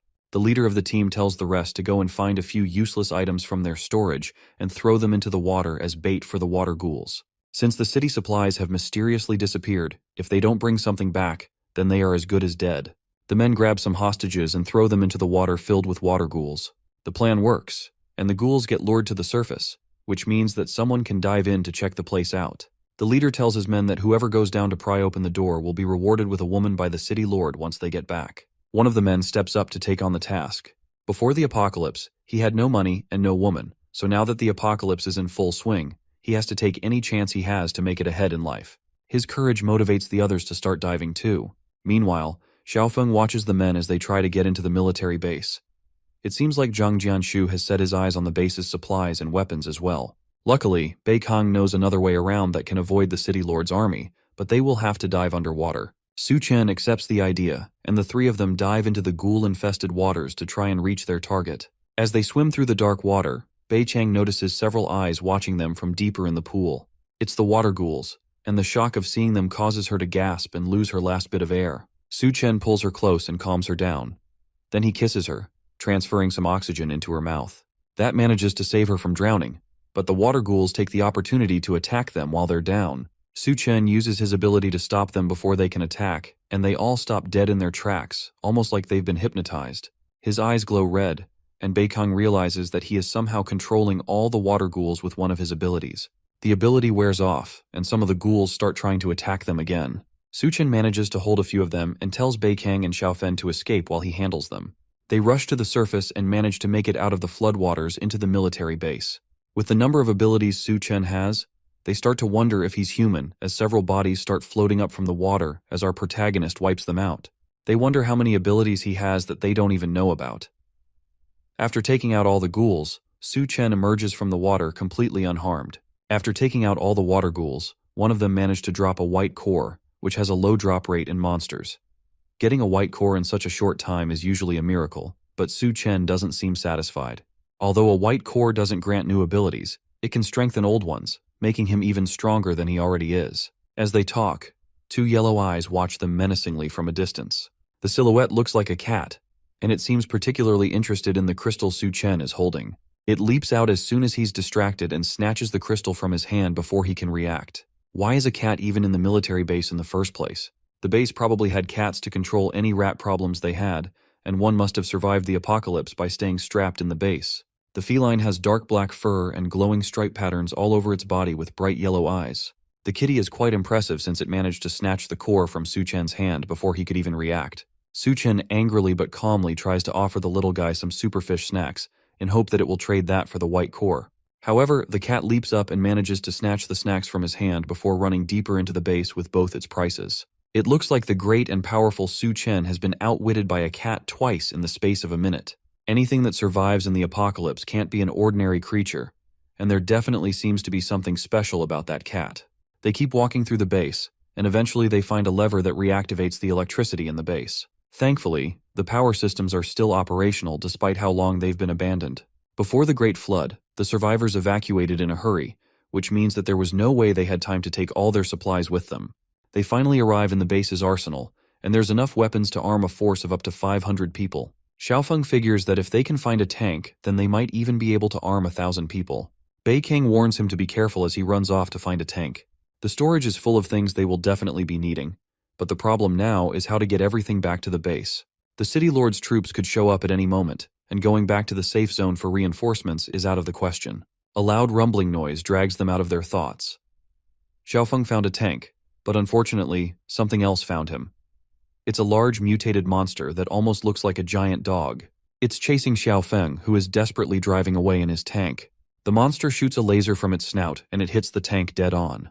The panicking soldier asks Su Chen to do something since if it blows up the armory, then they will probably get blown up along with it. Su Chen activates his space ability and stores everything from the warehouse into his pocket dimension. In a matter of seconds, the warehouse is cleaned out, as Xiaofeng drives up to them. He asks if Su Chen can store the monster in his space, but unfortunately, the space only works on inorganic material.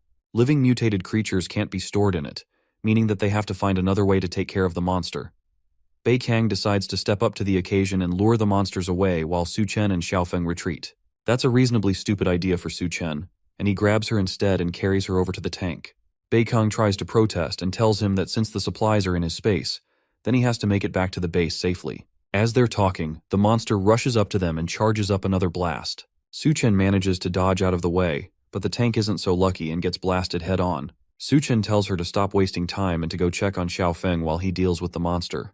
She runs off but orders him not to die on her. Now that he's alone with the monster, he takes a good look at it one more time. He doesn't remember hearing about a mutated beast like it in the area during his last life. That doesn't matter though, because its crystal core will belong to him regardless. It looks like that's all we have time for now, but I'll keep you all updated if anything new happens. I'm dying to see what awesome methods Su Chen is going to use to take out this monster. And is Xiaofeng even still alive?